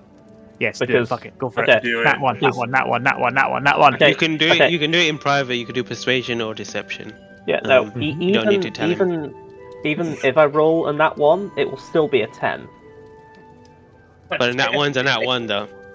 Okay. I know rules is Hey, written as it's- technically it's it's a fail. 5. So 14. Yeah, hard to read. All right, fine. Yes, I. Anyway, yes, sir. That's all a thing. Even tell if you could tell Vergwen we'll be at Kandlekeep as per usual. If she wants to come and find me, I could tell her I I'm mean- sorry. But we can. It may be best to have her come to Kandlekeep then, rather than tell her through a letter. I mean, we are quite lucky, actually. I'm not sure if you guys are aware. Did you know that that the Raven's Press has a terminal in our Kandlekeep keep now? Yeah. That's good to know, and to be honest, I would still prefer to send a letter. She's currently in the Feywild. Oh, I mean, the Ravens send the letters. That's what Kandlekeep Raven's Press do. I had a feeling that there'd be something like that, but her ability to get to here from the Feywild could be Oh, difficult. Yeah. So that might that's be a why long time. the letter is important. Ziggy. I prefer to tell her in person, but Well, I'll do my actually best. deliver the packages for you, as long as they are not too heavy. I believe. Let's hope, because usually postage costs an arm and a leg. I think At it's the- expensive, but I'm not sure actually. at this point, Bruce puts a hand in his pocket and he realizes he's got that luck stone that Aki had all this time. I put this in the letter as well, in the envelope. Okay, I will do, but didn't you just hear about wait? Okay. Anyway, It's Oh. very small. okay, I'll pop it in and like seal a little envelope. You can actually make. I believe Ziggy, you probably having a business yourself of your own in the past. You will probably know quite a bit about these things. So maybe if you want, you can make a history check at advantage to see what is the maximum weight that you think that ravens or pigeons will Yeah. carry when they do this kind of services. If That's that's a okay with you. 21. All right, yeah, you will know that as long the maximum you heard of is like around 100 and something grams, around 4 ounces. So Yeah, as it long should be as fine. it's below that, normally ravens and pigeons will carry that, and this is a normal thing when they do like delivery services with letters or small packages as well. Yeah, it should be fine then. But yeah, Thank you. I'll see all of those up in an envelope, and I assume I'll just give them to Bruce to deal with. Thank you very much, Ziggy. I do appreciate that. And so, Mary, what do you think of your first bit of her writing lesson? Oh wow, he's got such a beautiful calligraphy. That sounds, looks so difficult. How Oh, do he's you do very it? Oh well. very advanced writer. Once you, it's quite easy to pick up once you know what you're doing. It's just a lot of squiggles and lines and curves, really. Yeah. A lot of curves. I mean, maybe you can one day teach me. I don't know. Will it take a long time? Is it very difficult? I've never really learned anything before, apart from stealing, I guess. I don't know. Well, just 26 letters. They may take about 5 or so minutes per. I don't think it'd take long. It's then just bunching it all together. Oh. The first thing to learn is the sounds each letter makes. That's the very first lesson, the sounds they make. Because then you can sound out a word based on each letter you can see, but most of them, not all of them. And you might get a rough idea of what a word is. That's for reading, Bruce. I don't know how it'd help with writing. It kind of goes hand in hand, doesn't it? Well, fair enough. Fair enough. I mean, I could. Thank you, guys. That could be good. I could ask some of my friends here. I mean, I know you guys are always busy with your adventures and everything. You know, maybe. Yes. Maybe the one, the people from the cellar. Maybe they could be helping. You remember them? Those are the ones. Ebder Smallstone. Yeah. Oh yes, Ebda and his daughter. That's Yeah. actually not a bad idea. I'm sure you He's a wouldn't mind scribe, right? if you can't come with us at any point. Perhaps you'd be happy to take care. Actually, I'm saying take care of you. You're 600 years old. You're not actually a child. I mean, I kind of. She kind of looks at you. You know, I just mean that you don't need looking after, but you could still learn. I mean, I just realized in life that being cute takes you further. And she kind of does this kind of like thing where she lifts her skirt a little bit. But yeah, you're right. I'm not really a child. Bruce looks himself in the mirror and goes. Bruce looks himself in the mirror and goes, I don't know what that's like. It's quite a useful tool, I will say. Yeah. Right. Well, tell you what. If there's ever a time you can't come with us, Mary, you could still keep your ear to the ground. Maybe you could hear some things that might be useful to us here at Kandlekeep. Yeah, okay. And as you say that, actually, for a second, all of you in different locations, Yagu, I mean, Mark is off at the moment, but I'm Ruin, still here, but I'm eating. Okay. So I'm... Yeah, no worries. So Ruin, Errol, Yagu, as well as you two, you start to feel a rumble on the ground, like you realize the room starts to shake. Books from your room start falling, and even the furniture start rocking. I need all of you to make dexterity saving throws as the ground is shaking, and you realize there is a baby earthquake going on at the moment. Will Joey get a chance to get sorted out? I mean, I'm bike fine either way. I'm fine. Yeah, you will in one second. We'll cut to you after right after now. Okay. Okay, Mary will do 1, 2 as well. Oh no, Mary is as bad as you, Bruce. I guess it makes sense. She got a 2 as well. Well, I mean, think my danger sense goes off by danger solely got yeah. 6. So, It's still just Yeah. a 6. So, okay, let's see. Did the rolls Ruin? here. Did you make it yet? Yeah, Ruin as well. Please. Danger sense or not danger Well, sense? Sorry, a deck save. He floats. Does he need to make one? Actually, that's a good point. This is about I other guess- things Yeah, it's falling things on him is as you well. avoiding Yeah. things. Okay, I guess actually all of you are fine except for Bruce and Mary. You kind of like feel it and react pretty quick. Even you on different locations, books start falling, and we both take like 5 points of book damage, Bruce and Mary, as the book kind of like bam bangs on her head. You see her hair is kind of like, oh my god, what just happened? And then as we are discussing that, the camera moves towards you, Errol, as you are kind of shaken by this earthquake in the middle of a corridor, kind of like almost getting to the end of the stairs. Things start falling from the walls, a painting falls, and this is crazy. And I'll leave it to you, Mo. You immediately hear the enchanter just scream from his shop. All my work! No!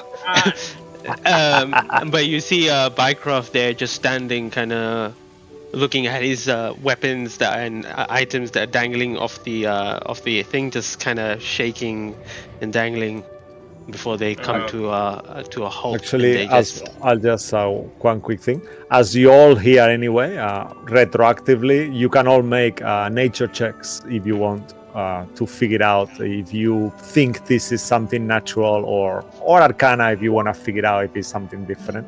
Nature will probably work better. If I can Ooh, make teams a in a row, bet I'm on having a good Arcana. Ooh. And Mo, you can go through those if you want. And It's Ziggy, okay. yeah. I'll leave it to you. Oh God, I've not even got the thing opened. Hold up. And Just do More, this. more This than bit. more than 12. Yeah, it's Yeah, more than 12. Yeah. Yeah. Mhm. Yeah, anyone who go higher than a 12 will figure out this is a natural earthquake. It's very mild. Well, not that mild. It's unusual. You've never experienced an earthquake like that around. It's something very odd, you know. Like I will imagine maybe where you are in California or stuff like that. You guys feel earthquakes. I've never personally felt an earthquake myself in my private life, so it is something very rare, but it is natural. Any of you who go higher than 12 will know that. Why did it feel unusual if still natural? Because it's very rare that you will actually be on one. That's the unusual part of it. You know, Let like them unless set the scene, like in Andy. the sword code is not something that happens often. Let's put it like that. It's like if you have an earthquake in England, you know, it's very. If it's in the States, yeah, but on certain parts. But here, it's honestly, like, I think it's only ever happened once. To me, at least. yeah, that's We're not what on I a mean. For tectonic me, plate here, so Yeah. I Yeah. don't remember ever feeling one. okay, and then I'll just be Bycroft, do you might want to reconsider your decor options here. I wasn't expecting an earthquake. Well, anyway, you all right then? I'm fine. Your Anyway. fairy friend Ruin came and asking about if I had completed your poison dagger, which I Please have. tell me you didn't give it to him. Oh, okay. I did not give it to him, but Thank you. there you go. All It's right. all done How much for owe you. you? Well, it's gonna. It was a bit of a delicate process. Probably 25 gold pieces. And I'll just hand him 30 for your trouble. Right. Yes. Just let you know that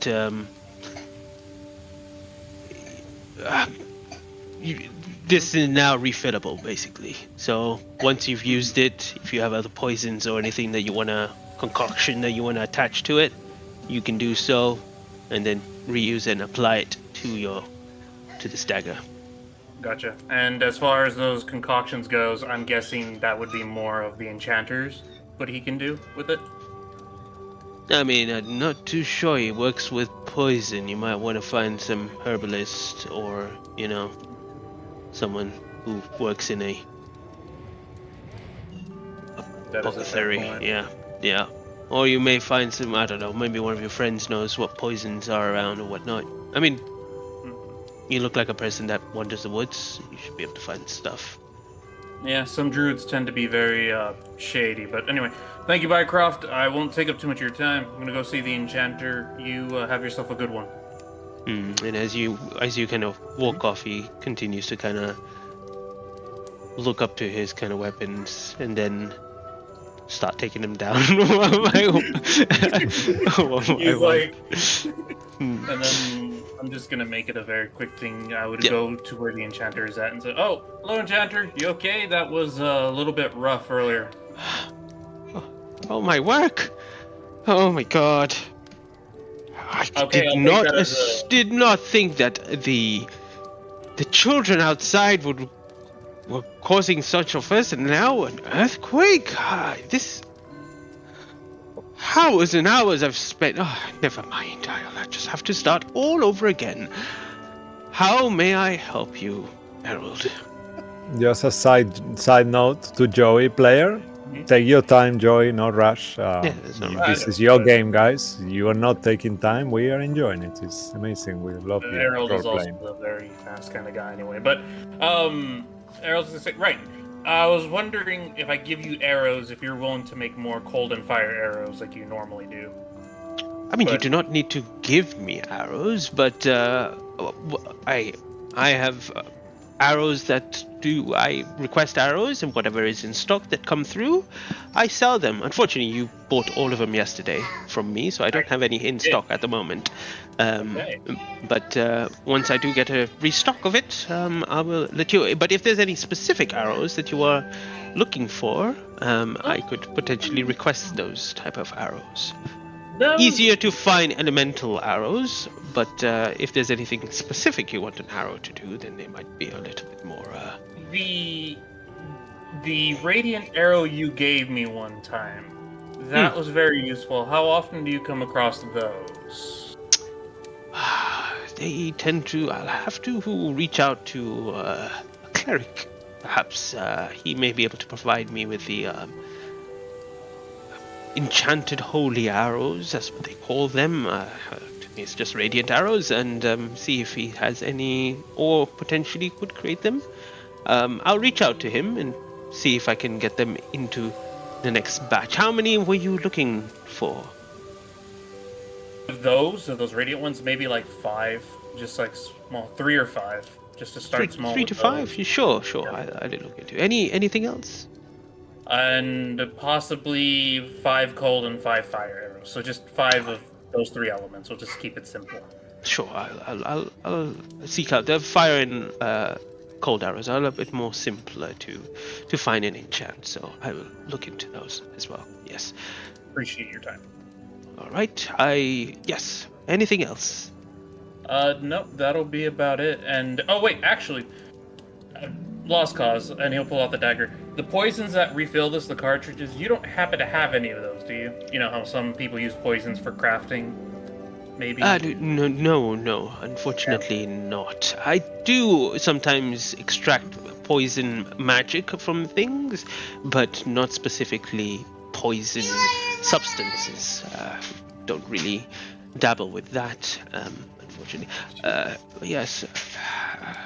I'm sorry. I'm just so flabbergasted from this sudden tremor that we have been here for so many years, and on the day when I'm doing that delicate work, it had to happen. Sounds like it has you really shaken up.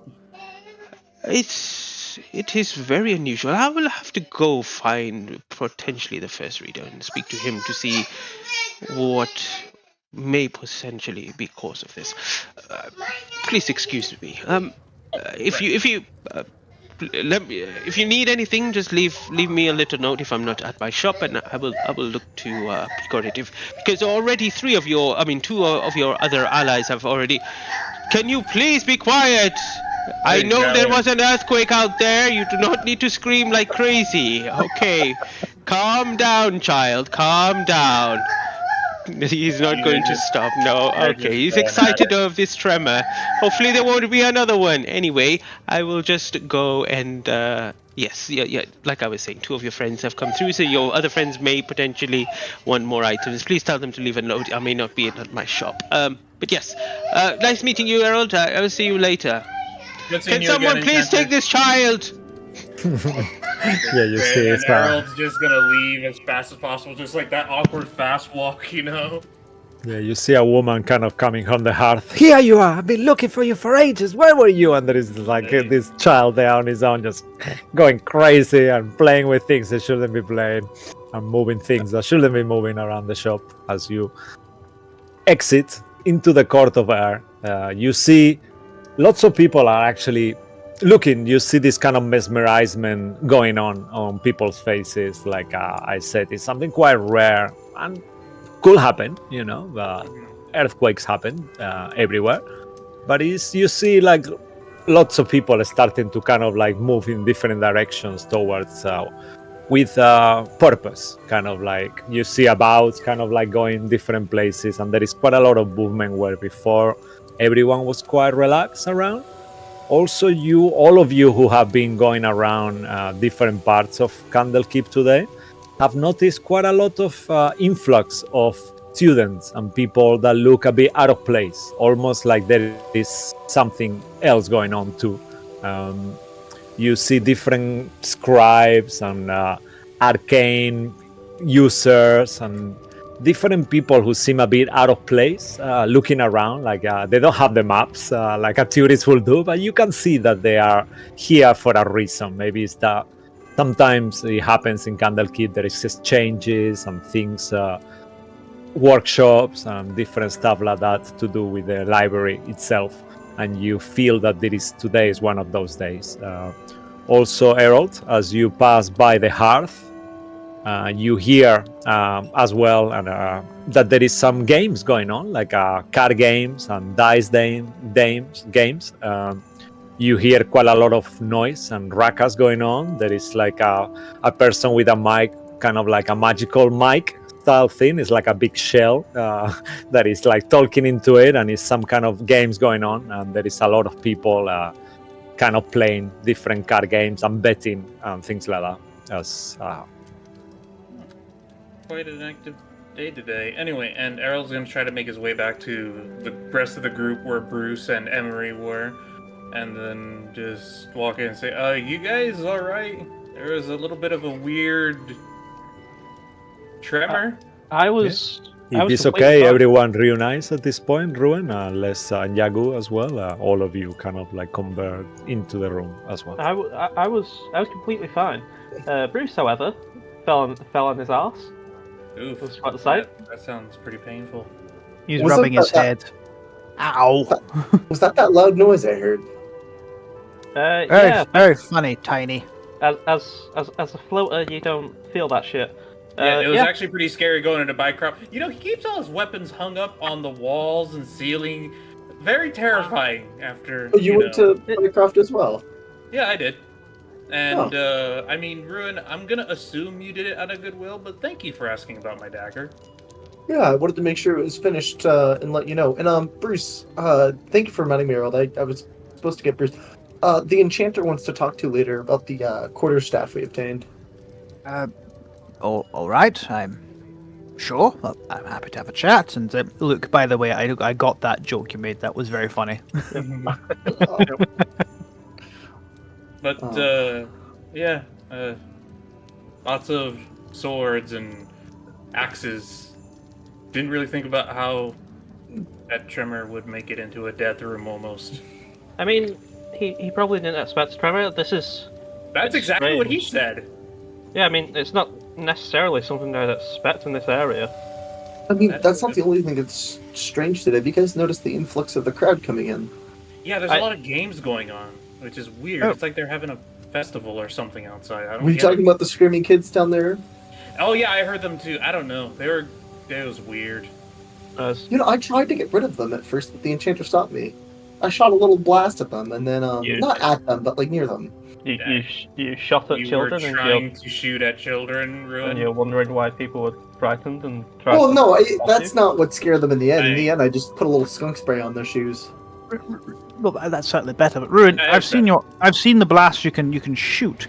You realize you hit a child, there would just no longer be a child there. I mean, there'd be That's how- more in mass, you know. Well, hold on a second. That's how we used to play. We used to just, when a dragon wanted to play, you just hit them with your acid spray or something. You mean How many dragon friends do you have now? Are they still alive? You still talk to any of them? How many of them died through acid? Well, none of them, and Okay. none. Well, that's good. How No, many I don't did have you any eat? more. None. Why do you think I eat dragons? Okay, I mean, you you made drink dragon blood. How many orcs have you eaten, Bruce? No. I asked because you were let- told us that black dragons growing up do not really have families as such. You're all rivals and other such things. I'd assumed that you'd eaten your young. No. Or eating No, your other rivals. I've never even had a mate or like eggs laid. You've never ate dragon meat? He's had No, dragon I've had- blood. I've had dragon's blood, but that's because it's naturally magical. Oh, it's quite the delicacy. I Okay, found but- out just how potent it was after you drank it. I haven't forgotten. So Oh. where do you draw the line? With like you do drink their blood, but you don't eat their meat. Like Are you secretly a vampire? I could throw Are you a garlic at you. vampire dragon? I can throw garlic at you. no. That's even worse. Wait, so does that mean I- it's later? I've Wow. never get eaten out another the dragon. get out the garlic. I don't think I Oh. would unless there was some sort of benefit or if I was absolutely starving. I And throw 3, garlic at I him. am really hungry for some elf right now.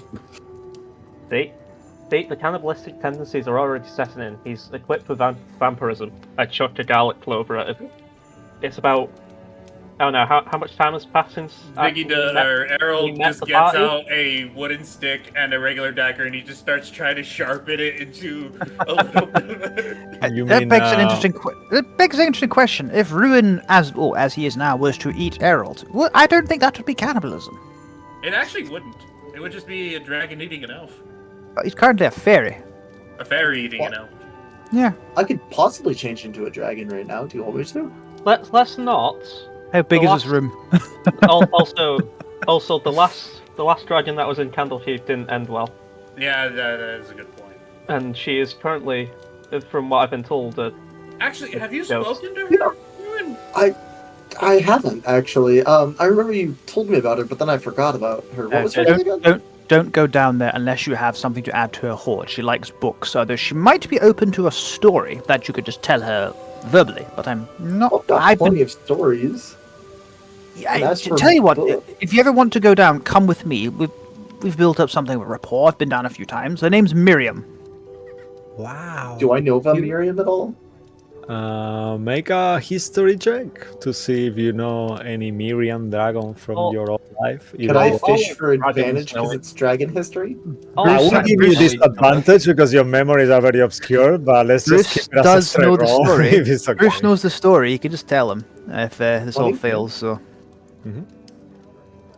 Okay, let's see what you roll. Oh wow, okay, this is a good roll. Okay, give me 1 second. Actually, if you know the story, Bruce, you can start filling in the story as Ruan kind of clicks in with your help, and I will Yeah. double check to make sure we don't miss anything. well, If that's well, okay with you. Well, the basics is Miriam when she was still. She's actually a ghost right now. She's undead.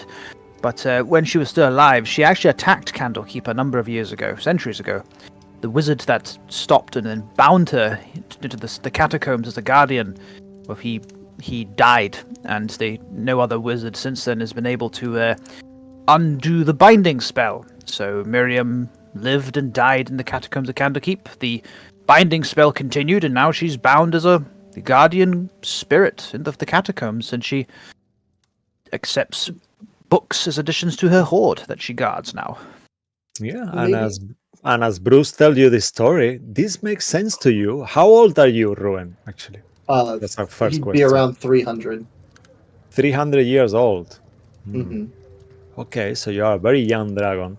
So let's say that you've kind of Well, I read. imagine he'd made it to adulthood. So I thought adulthood was around 300. What is a Oh, an the adult dragon? official It's just- official rules. Yeah, are, it's just this story is very, very old, much older than that. So you will Oh. have read, as you kind of dragons learn about other dragons in your travels and experiences.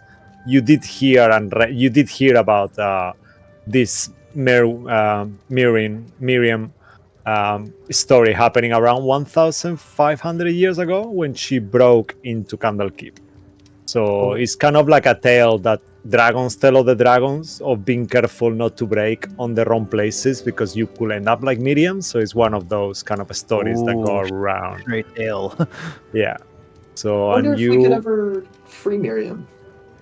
I actually had a bit of a falling out with some of the Avodes about that. Well, Bruce did actually. He thought that they were deliberately keeping her there, but they were very insistent that they had not been able to find out how to undo the binding spell, despite having centuries of time to work on it. Well, I mean, they're humans. You can't really trust them. I don't see how that has anything to do with it. Well, they're not really working to free a dragon. Come on. I mean, she did attack and tried to kill everyone here. That was 1,500 years ago, Bruce. you will have heard as ago. well. She still did it! Sorry, Cisco. No, don't worry. You will have also heard, Ruin, that the reason why she was never freed is because no one was able to actually bound the people who bound her. Is they are gone dead, and no one was able to actually utter the enchantment that bound her in first place.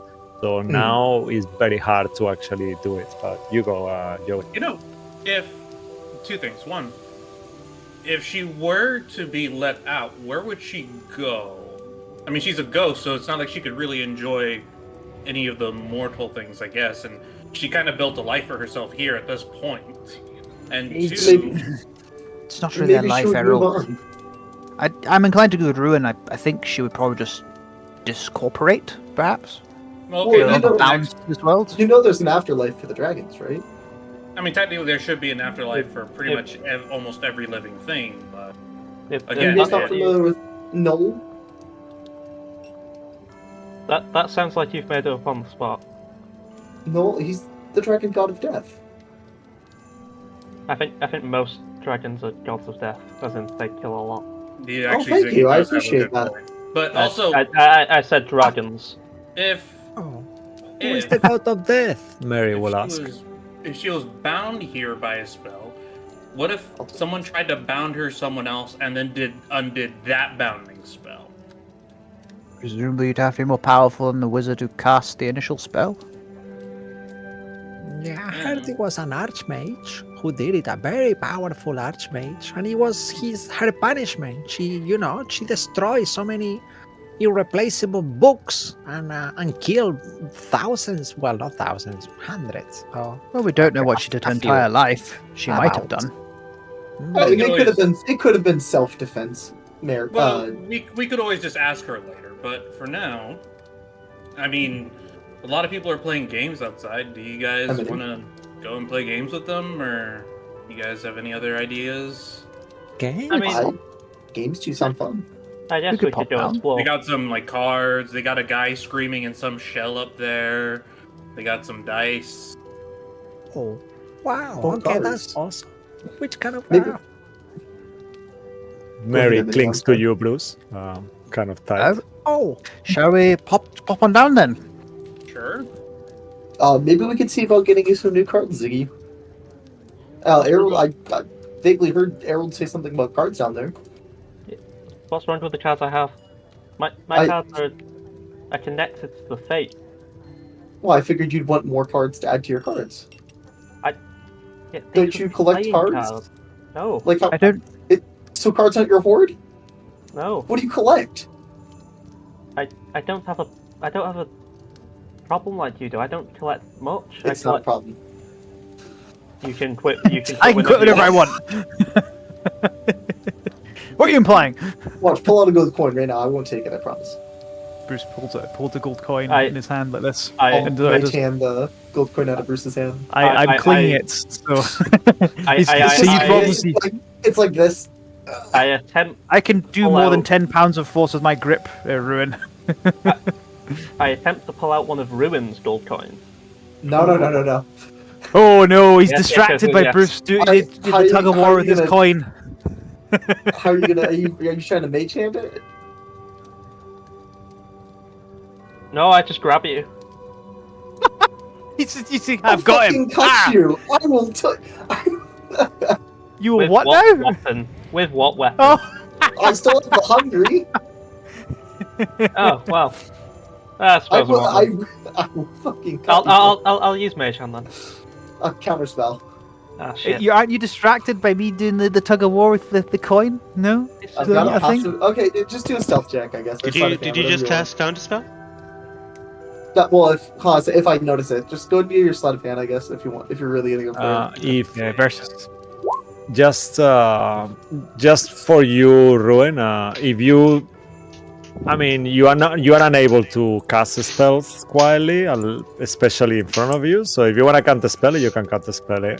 Well, he rolled a Even though natural in this one. case he was super loud. So anyway, he tried, but it still didn't work with a natural I'll- one anyway. I'll pull out the hungry blade and I'll just hold the sword and point it at both of them. Stay back, all of you. Ruin, put the sword down, you fool. You can quit so much. I truly believe you. Now, do we have a problem? Any more stealing? Put your sword away, you fool. To be fair, you were Anyway. the one that tried to steal first. I didn't try to steal. He held the coin out in front of me. Anyway, we should probably get on with our day so we don't kill each other. Which is about Come on, time. Yeah. Come on, Mary. We'll go down and see what games are to play. Ruin, if you want to go visit Miriam, come along. Let me know. Come along with me, and well, I'm sure I can get us in. Well, by the way, if we're going down there, bring a book. Oh, Oh yeah, I thought I was on mute, but I'm not. Yeah, okay. Which kind of book should we bring? I don't know. A hardback, ideally, I think. But I think she might be. I think she might be open to stories at this point. With at least for me, Bruce? maybe. Yes. I still have that book of LaRue if you want it.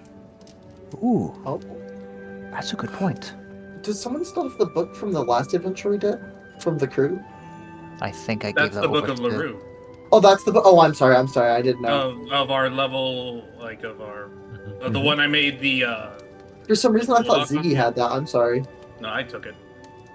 Well, I mean, Oh. give it to Ruin, because I think Ruin might want to go down to see Miriam at some point. I will make a point of visiting her at some point, and you Ruin, go. come along with me. Would There you you be go. fine if I took it, Errol? I mean, technically it's Bruce's book. Oh, It's cool. fine. It's fine. Give it to There you Ruin. I think he'd might want to go see Miriam, and I'll go along with him. Mary, you can come along with you. Want to see another? Do you want to see a dragon? Wow, give it to Ruin. amazing. Thank you, Errol. Right, so let's pop Yeah, on thank you downstairs for- and see what's what. And Ruin, if you want to go and see Miriam, just let me know. But yes. Okay. Wow. All right. Let's do it then. And Well, let's go play the games for now. okay. Cool. All of you kind of get ready, do whatever little preparations you do before you leave, get your things ready, even though you're not going too far away, and start making your way once more through these tight, stony corridors of Kandlekeep, going up and down the stairs through different spiral staircases, books smells, still through the windows that are open. It's quite warm. It's still kind of like the equivalent of June. It's the Kionth, the month of flowers, so everything is blooming, and you can keep smelling through the windows these wild flowers that surround the actual place, the smells of the sea, hear the seagulls and different seabirds through the windows as you keep descending all the way down to the court of air. As you get there, you see that the people seems to have come down. Everyone, an hour has passed or so, and no one seems to remember the little earthquake anymore. And people are assuming it was a unfortunate incident. You hear around the corridors there was no one injured majorly or anything. No, luckily it was one of those lucky events that no one actually got hurt. A few book damage around, but nothing enough to kill anyone. And you make your way to the hearth, towards the hearth. As you enter the hearth, once more, you smell strong smells of wines, cheap wine and cheap ale, shall I say. Lovely. Very kind of standard. Lots of people around in full on these wooden tables. The decorations are like kind of like old ancient tomes kind of framed on the walls, like a white, very basic You could take a short rest if you want, yeah. In the Get my meantime, in my between. 5 hit points Yeah. back. Yeah, no, that's okay. You could have done that, and a while has passed, and yeah, you will see that there is Mo. Who do we see on the dais? There is some kind of like a rise platform with a man with this magical kind of like a seashell, kind of like caracola kind of a type thing, like a conch shell, speaking through aloud, and you see that all these tables have been set. There is like a red velvet mantles on top of the tables, and people are sitting down. You see the card games have ended, but there is bettings going with dice games going on at the moment. And who do we see? Who is this person? Yeah, you see this person standing. He kind of he wears a turban and wears a shawl with long, a very very kind of Arabian kind of design on the shawl itself. He kind of has a very a manner of embracing and just welcoming everyone around, and people are enticed by him as he pulls people in, as he says to them all, "Come, my friends, come. You do not need to worry about the tremor that happened before. That is not as exciting as my games over here. Come, it only take a little bit of your gold, and perhaps that little bit will become to a lot. Try your best at my game over here." Exciting. You Yeah, wish to I'll join. Yes, Please I'll come join. here. Perhaps you would like to try my dice game. It is called Jip. Yes, it is very straightforward. No problem at all. All you have to do is roll these dice. If you get a 7 or 12, you win. It's as simple as that. You may want to double your bet and potentially think you could get another get to it. But if you double your bet, you can roll another die, and if you do, then you win. The payout is 3 for 2 for winning, but if you do not, unfortunately, you'll lose your bet. But I'm telling you, it is more in your favor than not. So please come, sit down, have a try. And if dice game is not good for you, don't worry, we have card games here too. Try your hand in the Gambit of Ord. Easy to play, but you play against other players. Yes, I'm sure the people here, some of you are better bluffers than others. But anyway, it is easy to play. All you do is you pick up a card. The higher the card, the better it is. Then you pick up another, and finally you pick up a third. Eventually, you turn your card, and whoever has the highest reveals, and the winner takes 80% of the pot.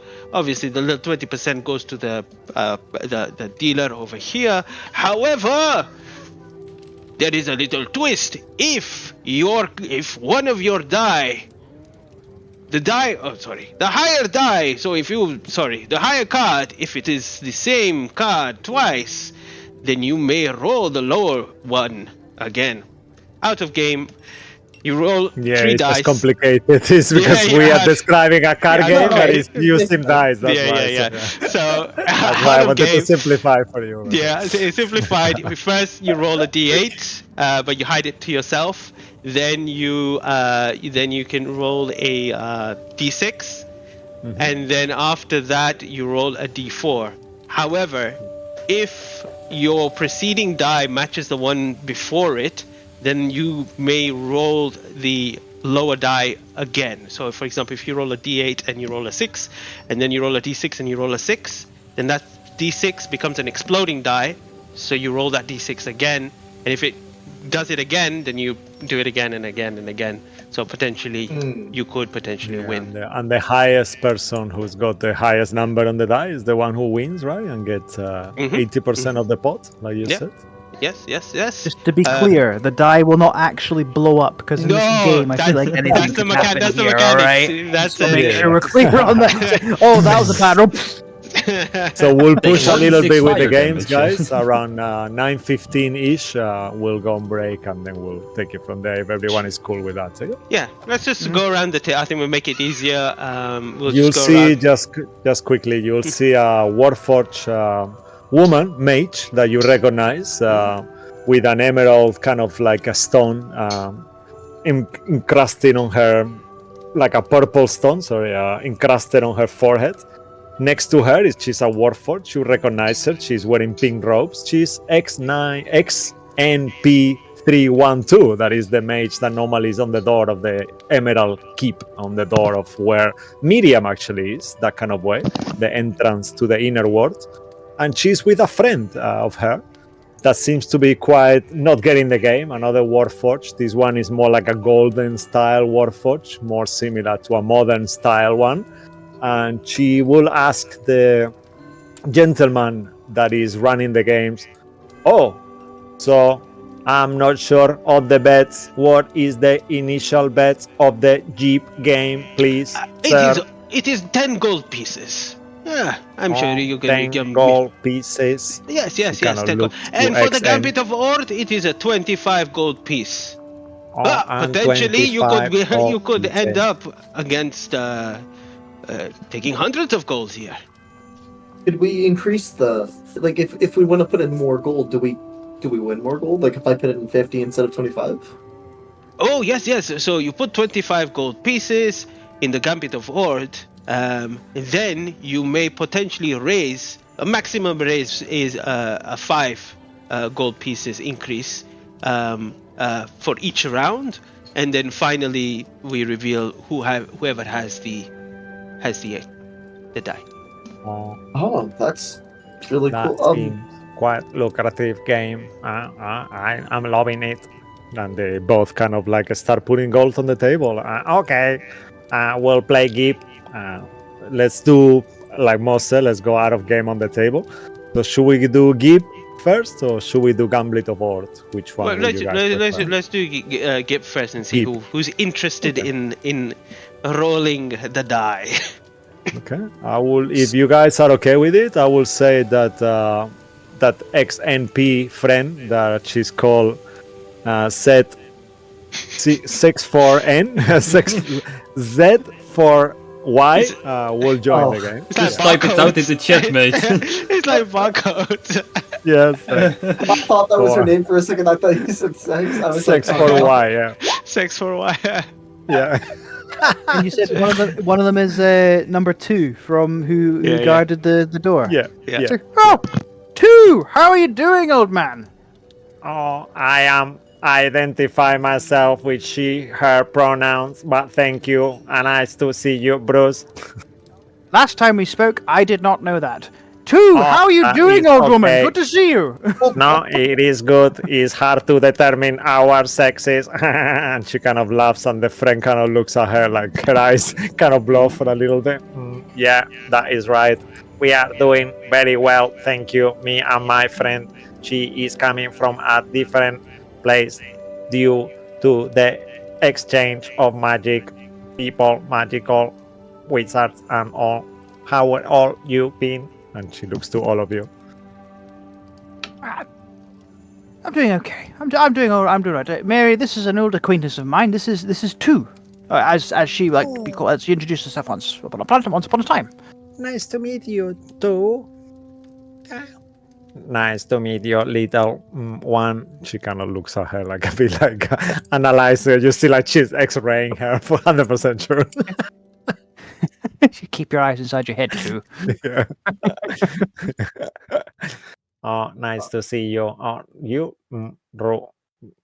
you've kind of seen all. She's met all of you at some points. You know, that's one of those things that we don't pretty discuss it on game. But you've seen her on the door around all of you, even though Bruce and Aki were the most familiar with her, definitely. But you've seen her around, and she's friendly. Always, all right. I am ready to play some games. It's very nice. Introductions are good. So, and she goes to her friend and starts explaining her a game like in a different language that you don't understand. It sounds to be like a sound Warforged language, like a bit like a people wow. Is it like they the were- Geth in yeah, Mass like a Effect, Star when you Wars, hear them you know, making like a stuff? Star So, yeah, it was Wars. gonna be like R2D2 and Star Wars. Yeah, like a 2D2 kind of like yeah, like a sounding thing like that.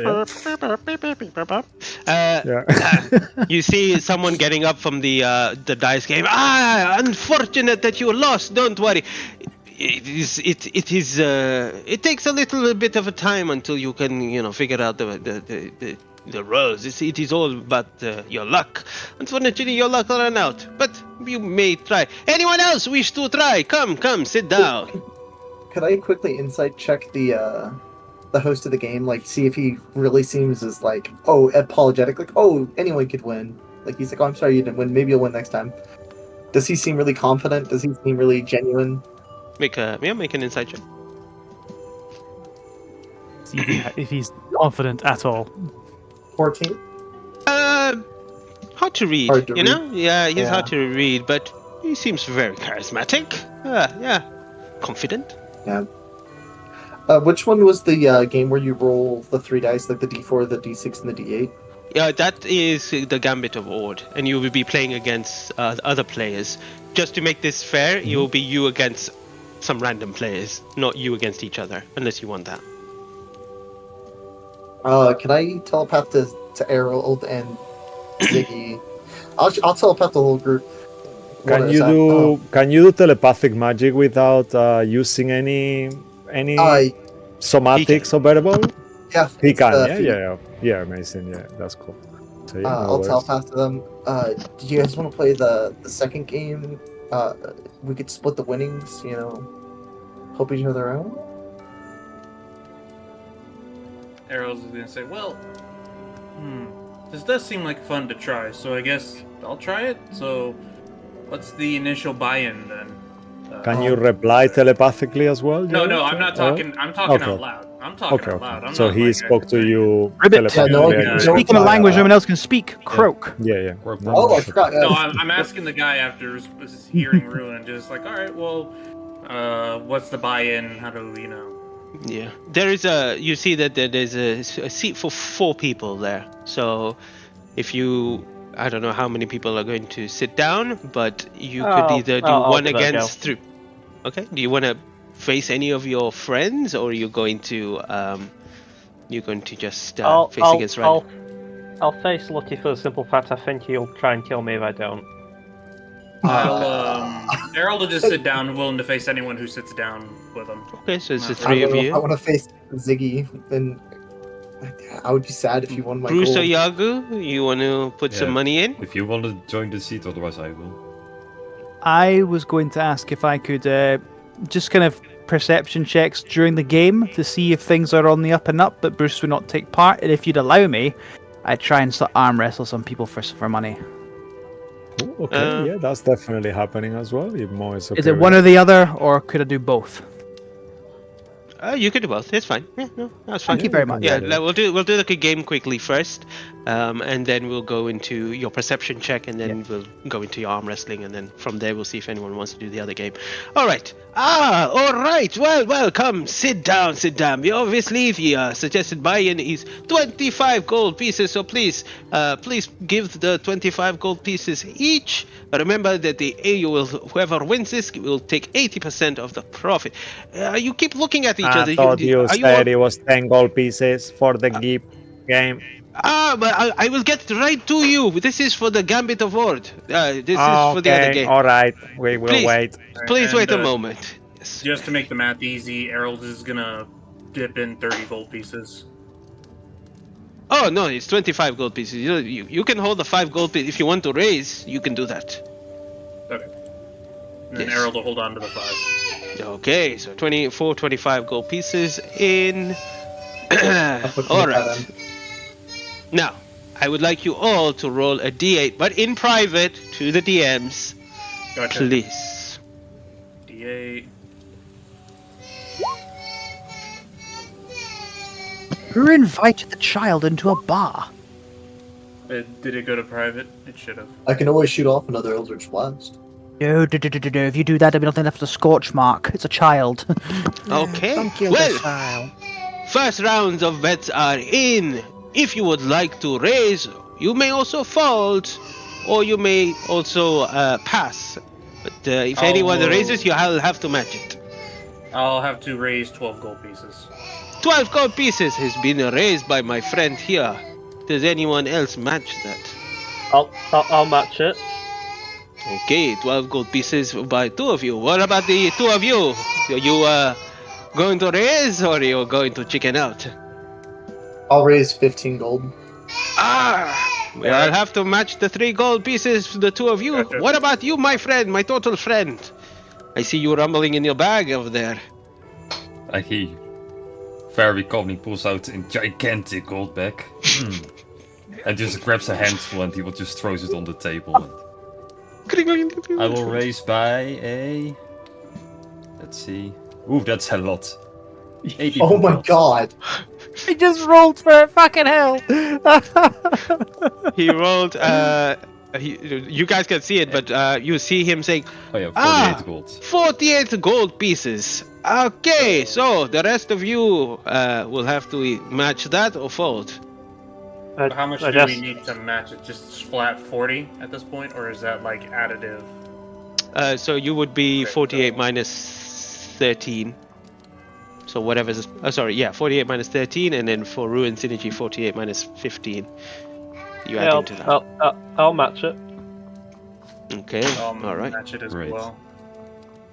Don't me mess. When are we rolling the d6s? It was 48, you said? 33. In a second, yeah. Yeah. Once, you matching it? I Yeah. am. Matched. Alright. So I'm trying to figure out to match it. Alright, it seems like this is a big bet here. Alright, here are your next cards. He passes 4 cards to 1 card to each of you. The Warforged just quickly says, "Oh, thank you for the raid, Zianit-zan. That is very kind of you." And everyone kind of looks at her all confused, like, what is she talking about? Her friend says something to her. Oh, I'm sorry, this is the wrong place. Are you okay too? Are you breaking?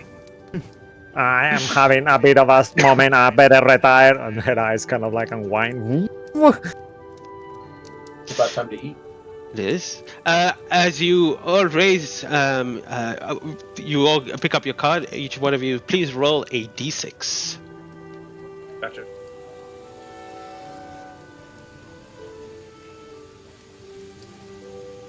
Okay.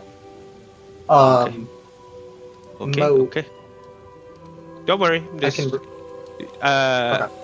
just hold on for now. All right.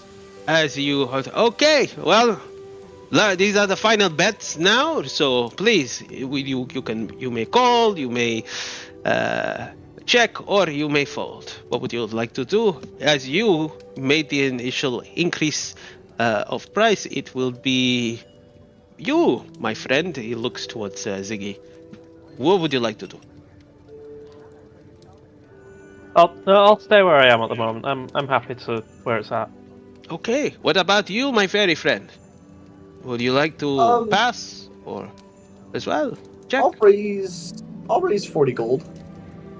Another 40 gold! Wow, seems to be an amazing game. Okay. All right. The rest of you must match or raise that. I guess I'm matching then. I'll match. Fine. All right. That is more money in the bag. Okay, final cards. Here you go. And all of you roll a d4. Gotcha.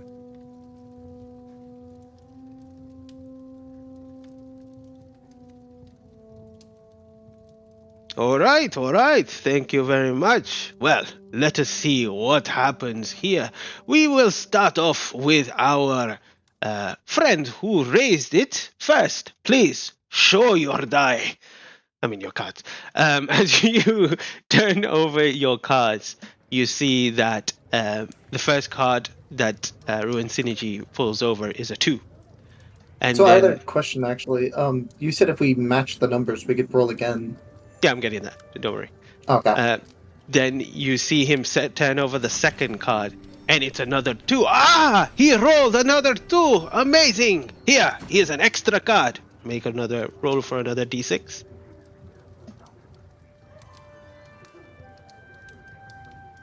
Ah, okay. Wow. And then you see him, he pulls out a number 6 on that dice, on that card.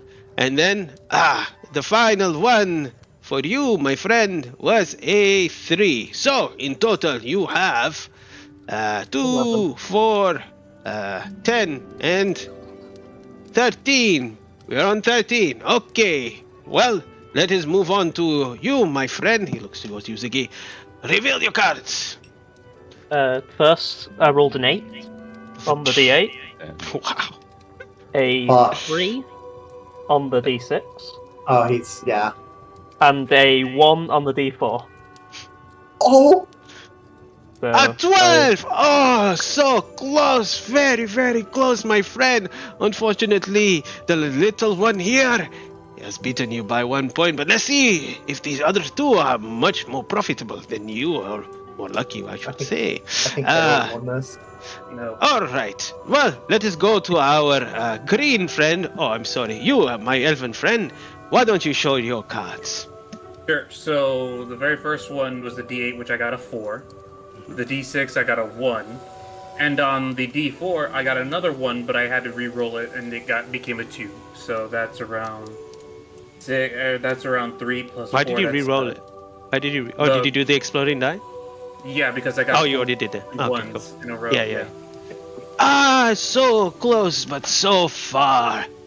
It seems like you, my friend, my fluttery friend, your luck is really high. But you have one more challenger here. Let us see, Mr. Turtle, if you can beat the little one here. Show your cards. For the D8, I got a 3. For the 6, I also got a 3. So Here's another card. D6, right?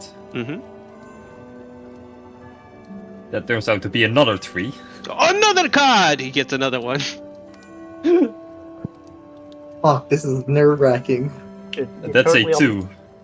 Oh, very close. That's 11. Yeah, so you need a 3 or on the roll to. No, you need a 2 to beat him. Yeah, No, a because 3. I got Come on. 1. Tell us. Let's start to say Oh, that is so unfortunate. Unfortunately, you 3 have lost, and you, my friend, take the entire, 80% of the pot. Well, I take the 20%. Here you go. And I don't know how much you guys put in there. 48 plus 40 plus 25. So add that all got- Lucky together. can't do the math. Times that by 48. 4. So it was Tell me. 25 plus 25 plus 25 from the 3 of us, or 4 of us. Yeah, so 100 plus. So 100 plus, what did I added in 12 initially. That was the very first thing I did. No, So just the 12. total. Plus 48. 25 It's a plus 4. plus 48 48 plus from 40. Yagu, plus 48 from me, plus 48 from Ziggy, Some maths. plus 192. 48 from Harold, Yeah, the total would be plus 452, 40, but you have to... plus 40, plus 40, plus 40. And then you we get stopped raising after that. 362 gold. Okay, so take 362 gold. Thanks for the Wow. quick maths. Oh, Do you also want Amazing. whatever the guy got? No, he'll just take whatever is left. That's fine. Assume that money has disappeared. However, you see, Bruce, as you kind of look around, you make a perception check. 12. God damn it. 12. You don't see anything. Can I Everyone's give myself crowded, guidance? happy. Yeah, sure. Thank God for that. See what I can get. I'll get a 1. Oh, okay. That's acceptable. That's solid. Okay. Yeah, looking around, you don't really see the avodes and seekers around and people in this, in the hearth just enjoying themselves and stuff like that. How do you entice people to do an arm wrestling, actually? Actually, there is no one wrestling, but you recognize a person who Probably I will probably outmatch you. You see your friend the ogre, little one there, kind of once more reading a book, kind of completely ignoring everything that is happening around him. But you see that he's got a different t-shirt today, like a shirt that he seems like he's been working out. You see slightly like he looks a little bit fitter than last time you saw him. This is just go tell me they've modified him so he's now stronger. It's not true. Yeah. Wait 1 second. I was going to have a quick lift of the quietly pick up the mighty dumbbell. Where's my athletics check? Hang on. Never mind. It doesn't move. I put it back in my bag. I park myself near like a group of people, and I make sure that the little one can hear me. So, right, who's up for winning some money? Who thinks they can beat me in an arm wrestle? He makes sure the ogre hears him, although he's not talking directly at him. Yeah, he kind of like, you see that he ignores first. He's kind of reading his book.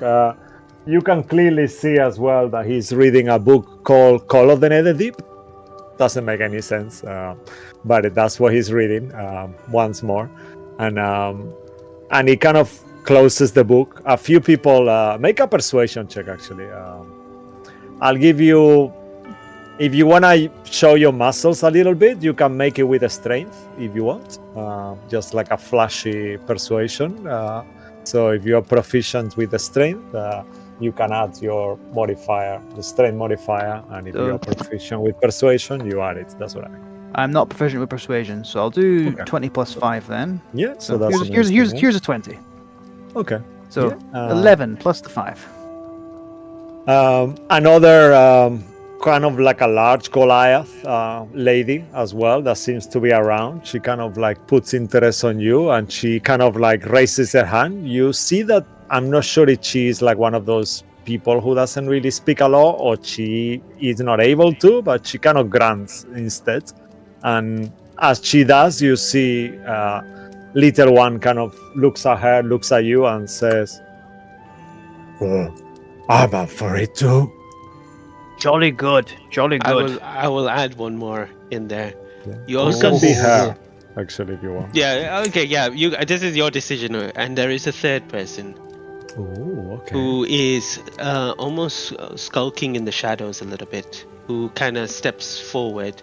Immediately recognize the race. He's a dwarven man. He has like a black beard and black kind of spiky hair, but he's got his kind of hood over. He's holding some sort of staff in his hand, and he kind of looks towards you, and he just kind of nods, meaning of acceptance of the challenge itself as well. So you can decide from the three.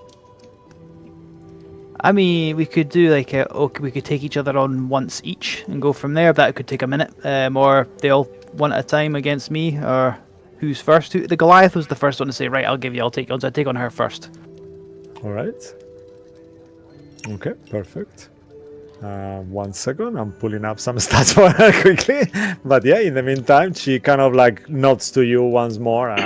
You see she's wearing like a kind of tribal clothing. You gather she's some kind of like a Goliath tribe nearby. She seems a bit out of place as well. She's got like all these different strings tied on her hair. She's got like a braided black hair, kind of like shaved in a long mohawk kind of thin braid. And she kind of like sits on a table stoically and just bang her elbow on the table super hard, and she just goes like that and kind of grunts again. Bruce will then do the same thing, as hard as he can on the table. Right? While this is happening, I'll come away from my cards and just say, Bruce, you've definitely got this. And I'll Bardic Inspiration. I feel inspired. And You got this. I'll also Oh my God. I'll go over and ask Little One if he intends to challenge Bruce. Oh, nice to see you, Ziggy. How have you been? He says to Well, you. Constantly almost dying, but comes with the trade. You? Oh, all right, you're looking well. I will compete with the winner. Let's see who that is. Or with Bruce. Preferably. She's quite scary, isn't she? Let's make sure it's Bruce. Yeah, let's in the meantime, why don't we all start placing bets on who we think could be the winner here? Come on, folks, come on.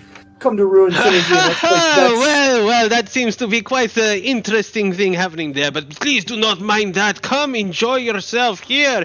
Enjoy the card and dice game here.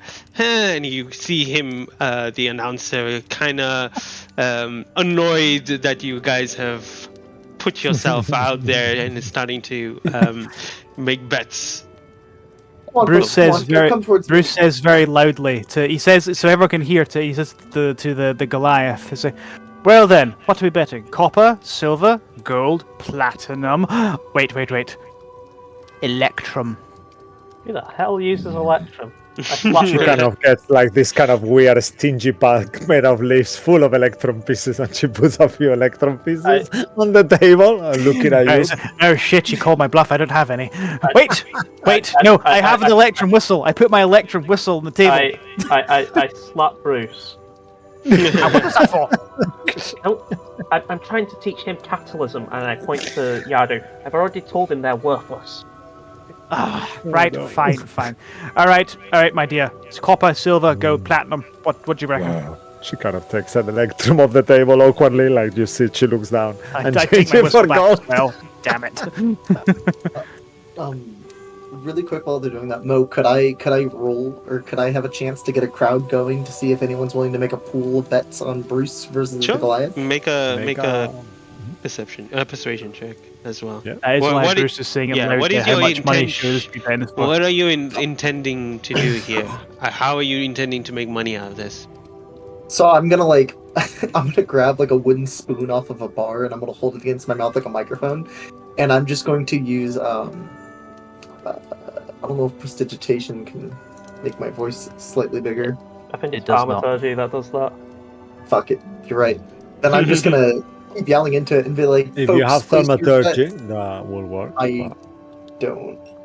It's fine. I'll make it work, but I'll keep yelling at the people. Just, folks, do you want to place your bets?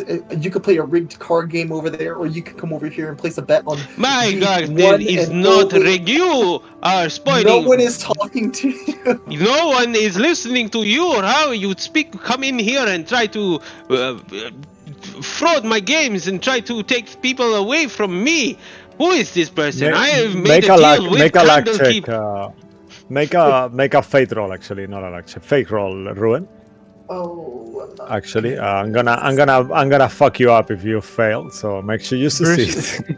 Bruce leads into Yagu and says, now, this isn't in capitalism, this is called competition. Fine. Those who already have all the monopoly on it don't like Yep. it.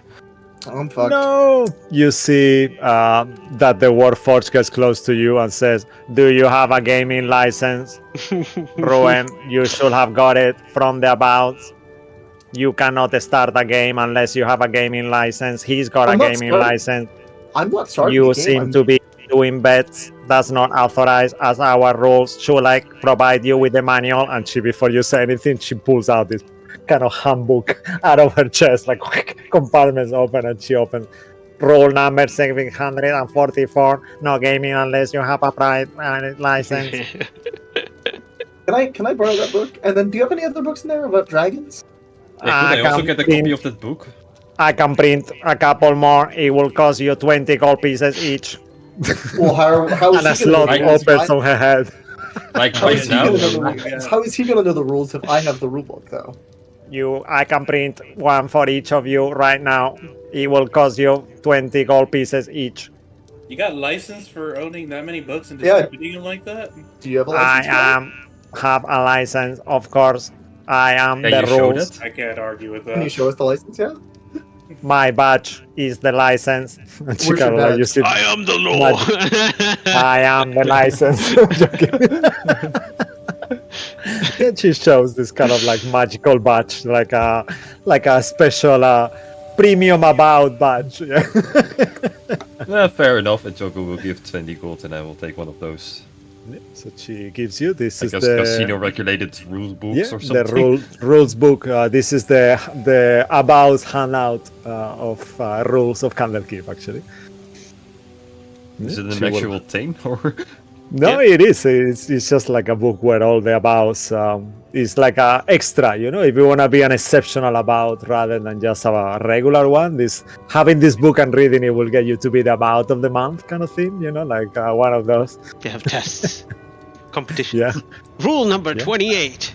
Ruin, were you serious? I know you're quite a trickster. Would you like a book as well? A And she free kind book. of- No, nothing is free in this world, as you well know. Well, how many I'm licenses sorry. do you have?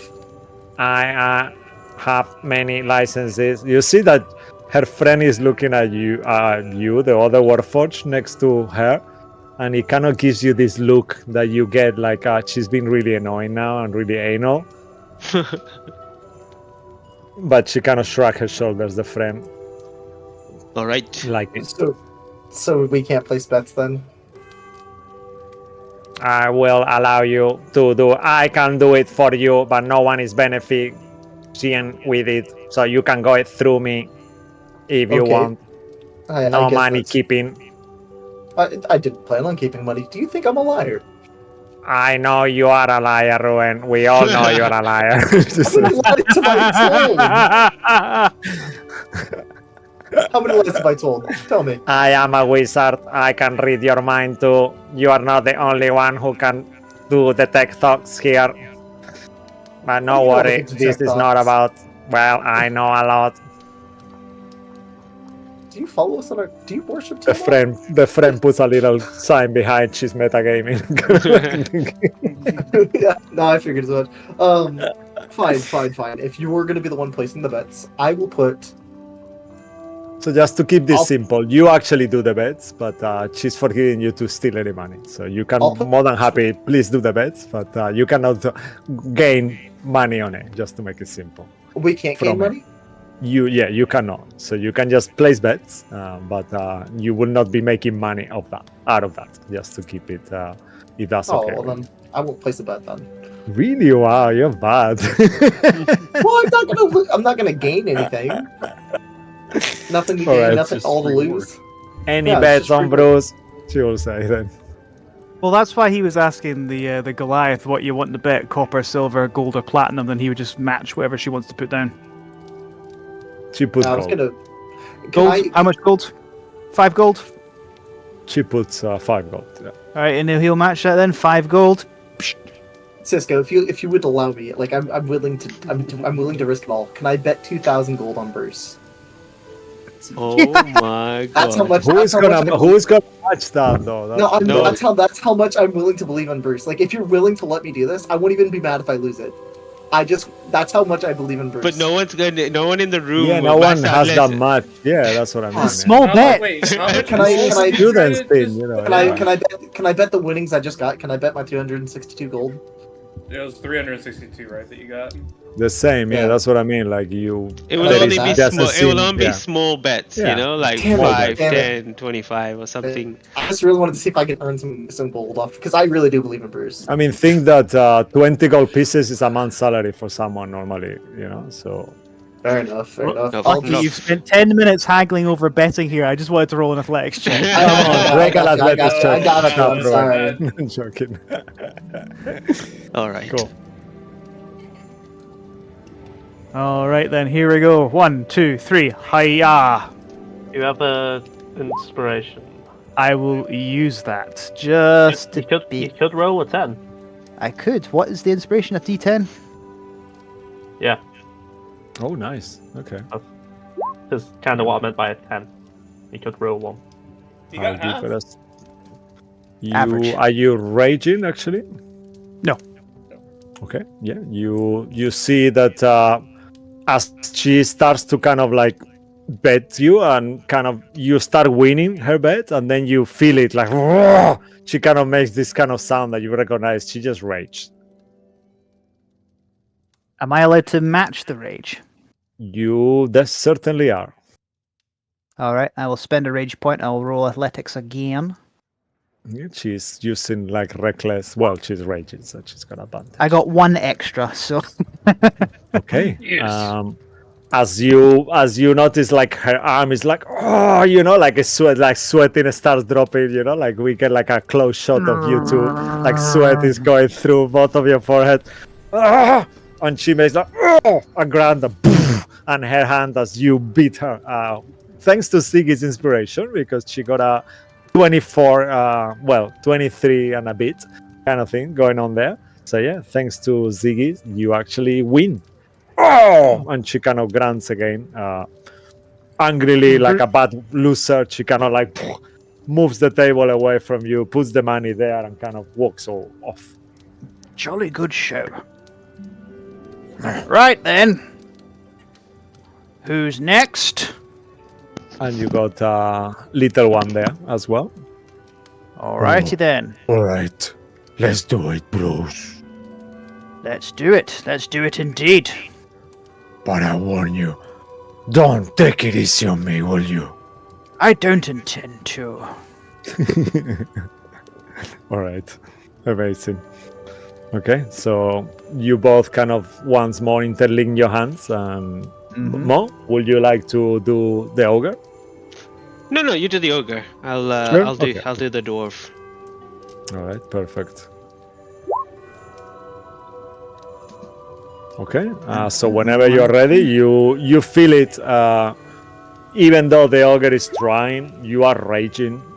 You are much stronger. Even though their muscles are huge, you feel it that he's not as strong as you. In He's a not way. as well trained as Yeah. Bruce is. He's kind of like you feel that he's become now well read rather than athletically orientated, even though he's starting recently. But yeah, you are a much stronger contestant. Than him. As Bruce is holding it, there's a bit of a struggle there because he's a very big guy. Just like, you've clearly been training, but I should warn you, I've been training far longer. Yeah, and once more, like, oh, he kind of makes, oh my god, you're so strong. Well done, Bruce. And he kind of like gives you 5 gold pieces as well. 5 gold. I'll put another 5 gold in there, so the pot is now 20 gold.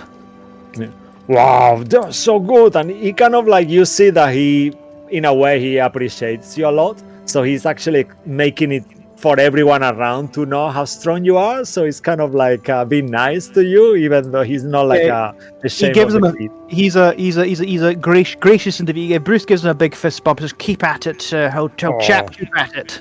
Thank you, Bruce. Always a pleasure. Always a pleasure, right. my friend." He looks towards you, Siggy. All right, I better go back to my book then. And he opens the book. Enjoy it. I'm sure you will. Thank you Alright. for that, Siggy. Finally, you see this dwarven man sit opposite you. You can see that he's got like almost like a buzz cut on the side. His hair is almost like mohawkish. He looks kind of like young, not like maybe about 100-year-old dwarf or something like that. Youngish for a dwarf, as he kind of sits down opposite you. But there's something about him, something strange, this feeling from him.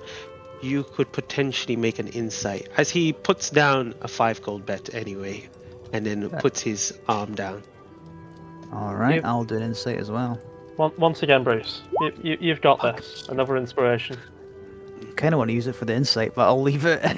I'll save it for the wrestle. So Yeah, it's almost spiritually there is this connection with him. You're not sure, you've never met this person, but something about him, there is this kind of connection. But before you say anything, Cisco, I sent you a message. Am I okay to do that? Yeah? Okay, great. As you Definitely. as you sit down and you clutch his hands and you grab him. I'll say before we begin, I will say in Dwarvish, and I'll say, "So what's your name, sir?" Errol will just look up. Oh, I understood that. Oh, this You- is it. I'll send you one more message. Yeah. Then Yeah. what's your name, sir? Yeah. I will have to check this on my phone. 1 second, sorry. Great. Okay. Yeah, as he kind of clutches your hand, and he gives you a little smirk, and he says, "My name." And all of a sudden, the whole place begins to shake once again, as this time another earthquake more dangerous than before begins to shake everything he lets go, confused and shocked by what is happening. You see people screaming and shouting as they cover, as the chandelier above breaks, hitting a few people and shattering on the ground. And you all duck for cover. And as this happens, we will go on a break and come back to see what happens next. Yay! Wow. All right. Amazing. Don't go anywhere. Thanks to being there. Thanks for watching. We'll be back in around 10. See you guys. Bye.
welcome back. Thanks for hanging around. Yes, as we go back into the earthquake, as you all there, like Mo was describing, books fall, bottles fall, the whole place rumble, the decorations, the pictures start shattering all around you, glasses flying in the air. We need everyone to make dexterity saving throws or be glassed on the face. Wow. Welcome okay. back. No, I'm joking. I'm not gonna do well. Significantly better this time. What was the Everyone has what was, +3. what was Dex it again? A save. Dex dexterity save. saving throw? Okay, Yeah, just pretty please. sure. Dex save coming right. Oh no, I don't want to risk it. No, public. Is Public, damn Yagu, you. did Yagu say we're close enough for the benefit of his ward? His Are aura? we? Oh yeah, do we get Or, plus like, two? I assume we were all sitting around the same table, so. Yeah. So all right. So that's Yeah, a 14 for me, okay. that works 12 definitely. for me. Okay, so what is your aura? Because Mary will get it as well, actually. She's with you as well. A plus +3. +3. Okay. All right. Speaking about auras, Mark, have you never mentioned that you have a spell damage reducing aura? By the way, Literally just like a few moments ago, like when we were done with my side quest, only then. right, Oh. okay. Like it still has never been useful so Okay, far. I just wanted you to know. I only realized today. Oh wow! I mean, it will. I'm sure it will come useful in the future now that you guys know about it. However, everyone, Mary once more. She fails. So do you. Unfortunately, Ruin. Was it 12? I mean, yeah, fair enough. Yeah. So glass damage goes all around. Like pieces fall. Let me roll a d. Lucky, Oh, I think wow, your that's rolls are a still set 6. to private. 6 points of damage. Mary will take as well 6 points of damage too. What was the DC though? Then I know whether I take it or not. 13. Okay, I know. Actually, sorry, 14. I apologize. I got 14. Otherwise, Mary will. Yeah. Okay. So, Harold, you got 13. 14. 14, yeah. So, you are fine. So, yeah. It's only Ruin and Mary, unfortunately. So, as things fall on top of you, at this point, the person as well who is running the games, he's got the microphone. You see an about running towards them, and you see like a whisper going on into their voice as they have the microphone. The people are freaking out, people are screaming. You see about to start, please come everyone, we are dealing with this. Understand. Okay, no worries. And he speaks into the microphone because, okay, I have been told that the games and festivity are over. Please return back to your rooms if you have him here, and the rest of you, please find somewhere safe to be where they are checking to see what is happening. And I'm sure once this is all over, we can come back and you can continue enjoying the card games. Is that good enough for you, huh? Ooh. Yeah, the guy. There is another guy going like that from the far away. Another about dressed with the little symbol on the lapel as well, and you start to realize that the lighting of the place changes. There is more like a red light, and you hear like a siren, like whoa. You cannot hear the sound I'm making, but imagine like a very loud, silent, like a bomb kind of silent from the Second World War, that kind of sound. And you notice it's actually coming from two. The Warforged is making the sound, and their friend. Both of their eyes are red and kind of like projecting this magical light and making this sound, and everyone starts being evacuated. What do you guys do? I mean, People start to gold. just leave. Oh Yeah. God, can we not have one day of peace and quiet? apparently not. I guess we should head back to the rooms then, or at least somewhere more secure. Well, I mean, I assume so, but we need to do it stealthily because if any of the Great Readers see us, they'll expect us to help. Is there a? Would either of the Outlanders here, any of us know where's the safest place to go in the event of a major earthquake? You as you hear, you keep hearing the message of two as well, as she starts kind of like using her thaumaturgy. Everyone make back to their rooms. Whoever does not have an established place can meet on the court of air. Otherwise, proceed to their chambers for now until we discover what's going on. So that kind of will tell you. So Right, they so- are asking to go to your own rooms if you have ones. Yeah. Otherwise, meet on the corridor. I grab Emily. So, Emily, with me, quickly. And I scoop her up. yeah, my god. You see, like, she's kind of like got this kind of a stain on her face, like a drink has exploded on her face, and she's got like this kind of like coffee like substance running down, and her hair is all wet as well. You do notice, Bruce, that the person you were about to have arm wrestling kind of steps out, and you see him kind of moving with the crowd outside of the building itself. Yeah. But he Bruce disappears. is just anyway. thinking to himself, like, who was that? Never mind. Let's go, everyone. You see also as well that the little one seems to be super bothered, that he was super relaxed in there with his books, and you see like he's so lost as well as everyone keeps leaving. Do you all start making your way? Yep. As Meryl's before- gonna make his way back to his room. Before Bruce goes, he say, "Little one, come on! You don't have anywhere to go. Come with us." I'm just going to my room. Thank you so much. This is so strange. I'm not very good with social situations. I don't know what to do if I'm not reading my book. Thank you. I'll Bruce just walk grabs with him by you. the wrist and grabs by the wrist and gently just sort of walks him out with him Oh, to outside, oh. so he at least gets out of here without panicking. Thank you. Take a point of inspiration, D20. Ooh. Andy, yep, you're been Wait, so kind is- all throughout the game. There's so many moments that you're really caring for Mary and all the NPCs. I think you deserve Is this just a regular inspiration point, or is it a like D20? a D20 inspiration for you to keep. Yeah. Right. Okay. regular Got you. Thank you, sir. All right. And as you all keep evacuating, people are freaking out in the court of air. There is a lot of, once more, strange faces that you don't recognize.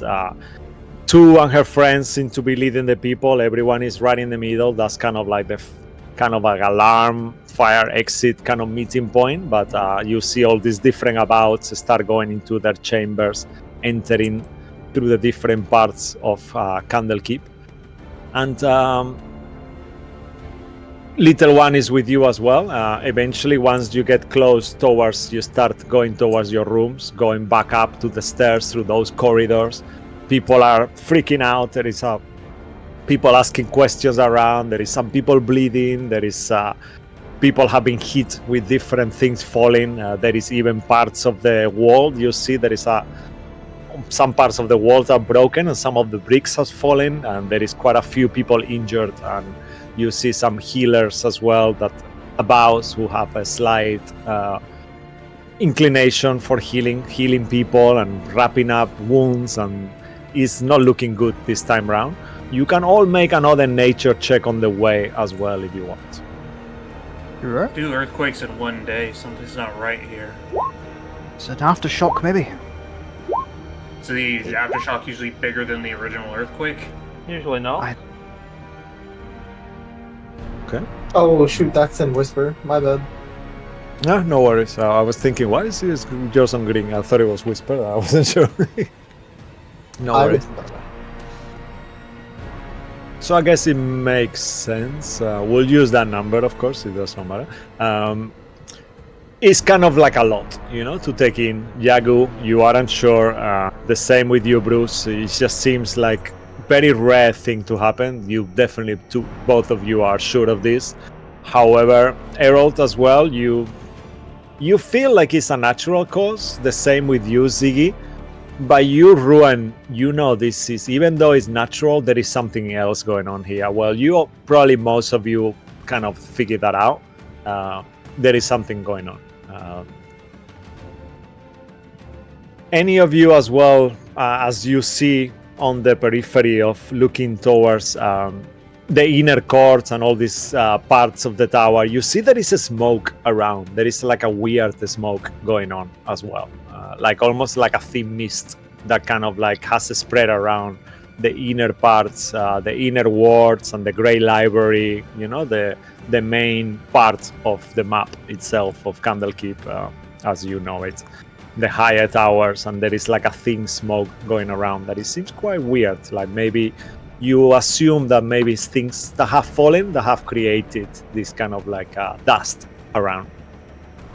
And you keep going on as you just get Little one kind of bids you goodbye as he goes toward his room. You guys at some point split corridors. He goes to his room. Sure. Thank you, Bruce. Thank you, guys. I hope you're gonna be okay. I hope everything is gonna be okay. And you keep looking and you see the beautiful sunny day still outside. At this time, it's like well past midday. It's around like 3 o'clock in the afternoon at this point. And as you are about to enter, who will be leading the entering the room? Could we have like a marching order if it's okay? I'm please? guessing Bruce will be the first one. Yeah, I've got my- Maybe Yeah, I'll head out Ruin first. behind him, and then Ziggy, and then Yagu, and then Harold. So Bruce, who will be the second? Sorry, I missed Ruin. that one. I'm thinking. Ruin, the second. And then Well, Ziggy so long as third. I am the third one. Oh, that's okay, the Yagu question, the because third. Then I can. Yagu the or- third. Ziggy fourth, Then- and then Harold fifth. Siggy and then Herald on the very back. Okay. And if you're okay with that, Bruce, Mary will be kind of like in your shoulder. If that's okay with you? Yep, that's absolutely. That's why I picked her up. So Yeah. I know you did, but just to confirm for I don't want to agency. I don't want to. She's just been like your toy that you carry around. So yeah, if you are cool with that. And as you all are about to enter, you are the first one now in your room. You open your door, Bruce, which whatever key or way to open it that you normally use. And just there, as all of you see it, actually make a perception check, all of you. You have advantage, Bruce and Ruin. oh, okay. That are the two Damn it, first I'm on the rolling terribly marching today. order. You're rolling terribly. We Oh, were you all guys are rolling terribly. Oh I my got god. a You guys are 9. rolling I got a terribly. 1. And What I is got a natural that? 1 and a natural 2. Two natural Wow. ones, Andy. Two Fuck. natural ones. I'll raise you. I was like, oh, I just rolled a 10. My roll probably doesn't matter. No, how did I get the highest Wow. here? The fuck are you guys doing?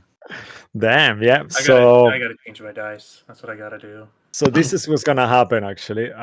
Bruce, as you're looking kind of focus on the door, you completely miss it. You bang into something. You're looking at Bruce banging into something, Ruan. You kind of like hit the door as you think he's gonna open the door, but then he doesn't on that second because he bangs into something and you splat on the door literally. Like a little fairy splat, like you hear this kind of sound. And you, Yagu, followed by wow, okay, no one else actually, only you, Yagu. You realize there is a dwarf that Bruce just ramp. I'm almost falling. Make a dexterity saving throw, Bruce, actually. Is this count as a trap? I don't know. I mean, I guess your danger sense will trigger. So yeah, make it at advantage. hang on.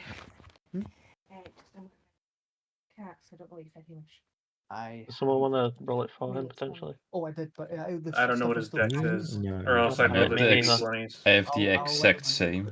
You will just but wait 1 he's second. already It's not- done. it's not Right, big. just so you know, I will need to be a little bit quieter. So, because gotcha. Christine's got a very early shift tomorrow. Okay. So no worries. Dex save. Here we go. Mhm. 19. All right, that is enough. You manage not to fall over this decrepit, gray bearded dwarf dressed on a custodial uniform. You recognize being his uniform as an about. He's got the same symbol on his lapel, the Kandlekeep symbol. He seems to be carrying a heavy square tome bound in black leather. Also, you see that the weight of the book itself makes him like it seems to be so heavy for him. He's making this kind of squeeze, kind of squinting sound, and he's clenching his teeth. And as he looks at you in desperation, holding this book, Bruce, you see him as well, Yagu, from right from there. And at this point, all of you notice him as well.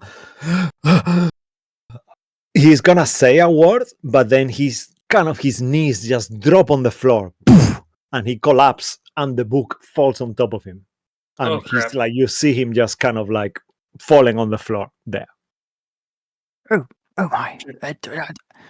Your Cross door at check. this point is still kind of like almost open, but not fully open. Bruce will pick up the book and he'll say in Dwarven to the man on the floor, "Are you all right, sir? Please speak. Wake up. Are you okay?" As you hold the book, let's do that first. Do you Uh-oh. check quickly the name on the book? As he grabs it, he goes like, he'll glance at the title. Yes. Yeah, so you see the name on the book is called Kandlekeep Dekonstruction. That sounds Okay. ominous. Spelled with K. That is a bit weird. K So is it's not this everyone. Candlekeep, it's a different Candlekeep. I'll, That's That's I'll- all. Yeah, you can This show the man- book picture if you want, please. Yeah. Or maybe swap to the other page if Ooh, you that's are okay with cool. that. Okay, So the either viewers can see it. either there's a different Candlekeep this man's trying to delete, or he's a Mortal Kombat character. Can we ask that? As you yeah, oh, amazing. Yeah, and that's how it looks like. Actually, you see this kind of like brown hefty tome as I describe it. It's huge. As you speak to the dwarf, there is no reply at all. You That's not good. Is he dead? I'll put the book away. I'll very gently sort of pick him up and carry him to a place to lie him down that's not the floor, essentially. As you touch him, Bruce, you sense it. He's cold, really cold straight away. And you, with your experience, you gather straight away with your passive medicine. He doesn't seem to be moving at all. And it's weird and eerie. In that case, I will cast Spare the Dying. Right? He might be beyond that. You cast Spare the Dying. How does it look like when you cast Spare the Dying? He puts a hand on his chest, and the ring he wears as Saloon symbol just glows with silver light, and you see his eyes glow silver again when that happens. All right. And as that happens, your holy radiant light kind of bathes him with hope. But nothing seems to happen. And you think to yourself, well, is it too late? Will anyone like to check him out, maybe? I guess I'm not wasting a revive slot on this guy, by the way, guys. I'm not doing that. I'm just out of game.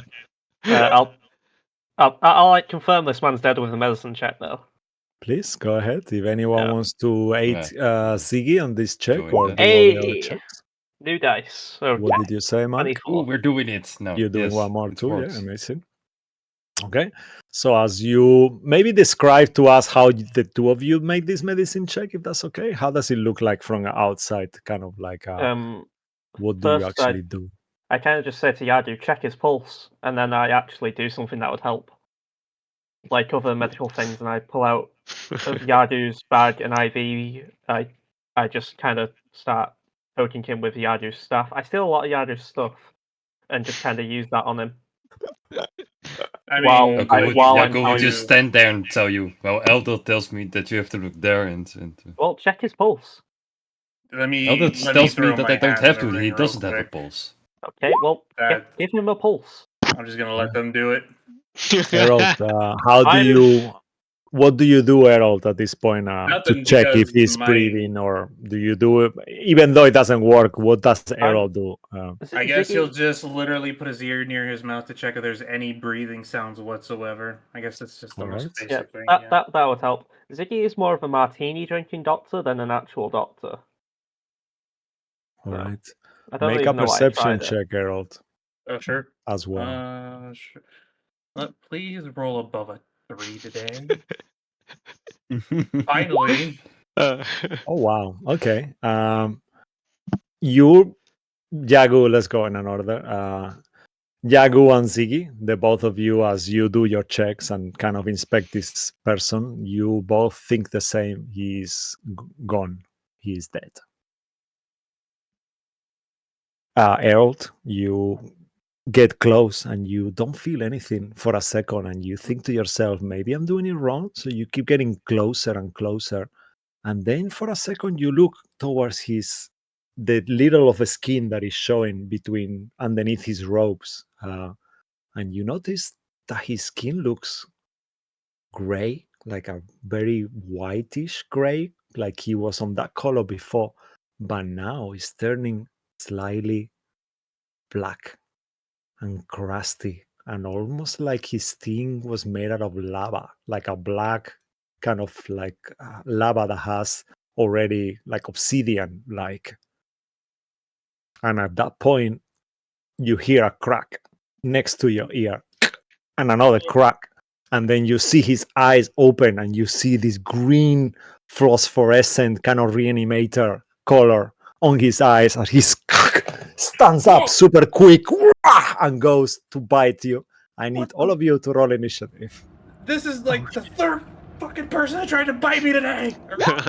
As you now go back out of game to the beginning scene of the tonight's session, Yeah. and it looks exactly the same. Yep. Are you That's- kidding me? That's an 18, but I don't have a token. Damn, Bruce is what the rolling fuck? so crap with advantage every time. Oh no. I'm Where- changing my dice. The big piece Yeah, of dice, yep. kind of cool. I'm using the potion of heroism dice. Yeah, that will I'm be. just gonna check to see if my dice What have the changed. hell's I'm just gonna roll a my- d4. Yeah, go ahead to do it, I please. can't. It's Oh, still there a it is. 1, so that's made no difference. If it's okay, Mo, we'll take turns and let's see how long that Oh, Just goes. no, you just use you just do Yeah? it because Okay. I haven't All got right. the thing Okay, opened okay. or anything like that. Perfect. So I'm All just right, trying so to. let me do initiative for them Yep. as well. Just trying to see if there's Oh any- wow! Okay, that is good. Okay, that's an 18 for him for them. what's Plus his, 1, what's 19. his- okay, he's got a 19. Okay, never mind. But Okay, Ziggy does yep. out. Yeah, Siggy goes first. Actually, that kind of makes sense, Siggy. As you kind of like were holding, checking his pulse and poking him with the thing, you see it all happening like from a further away point of view, as this about kind of has changed the color of his skin, and these glowing green eyes are staring at you, and he goes to try to bite Harold. What would you like to do? Motherfucker. I'm going to just say, "Fuck that!" And as I'm checking his pulse, I just quickly go into a grapple of the throat, trying to push him back as much as possible. Not too strong, but I go for a sapping sting. I need it to make a con save. All right, amazing. Okay, con save. All right, Can that you is not. display the spell? Oh yeah, Yeah, please. yeah, that'd help. Please. Did that work? No, you need to it's be on no, the click VTT. VTT. There Yeah, you Yep, go. I clicked the wrong one. perfect. So a Okay, sapping sting. It's a cantrip. Yeah, you. How does it look like when you do this? Just as a flash of like green energy just sparks from my hand into his face, and potentially tries to like paralyze him for a split second. Yeah. As if he fails, he takes 2d4 necrotic damage and falls prone. You feel like for a second his knees are about to collapse, and you sense with your magic that he is likely didn't succeed on whatever way magic worked, the weave, how you are connected to it in the moment you cast this spell. However, you see in the moment that this green light, like you described, starts to appear, his eyes glow brighter green than yours, and you feel he just absorbed your energy, actually. And did you he- think to yourself that necrotic doesn't seem to be doing anything to him. But did he still fail? He will have failed, but just because the necrotic damage doesn't seem to be anything, make Well, a fair roll. He I mean, does he still fall prone? Yeah, I guess he will still fall prone. Yeah, Yeah, I mean, that's, he was. that's really. Yeah, really he was kinda kind what of I half. wanted. He was kind of half prone for a second. So yeah, he kind of goes back into being prone now as he fails. Somebody fucking stab him, and I'll inspire. Actually, who's next on the initiative? I'll That would inspire. be the zombie. The Harold. zombie? No, I'm joking. All right, he says. No, I'm joking. You inspired Errol, who you said? Sorry, my apologies. I'll just say somebody fucking. Yeah, I'll inspire Errol to just stab him. Okay, perfect.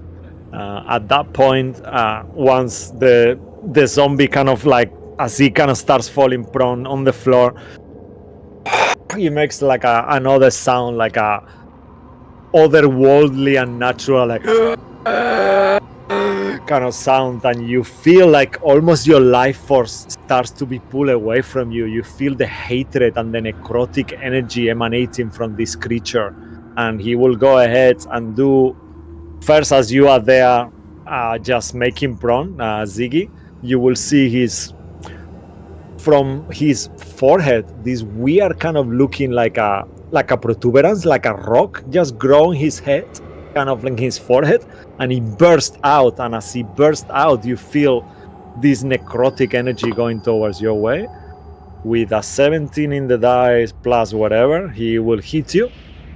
And as that happens, you feel like this necrotic energy kind of like saps out of this bursting rock on his forehead. You take 14 points of necrotic damage, and you will have disadvantage on the next attack you make before the end of the creature's next turn.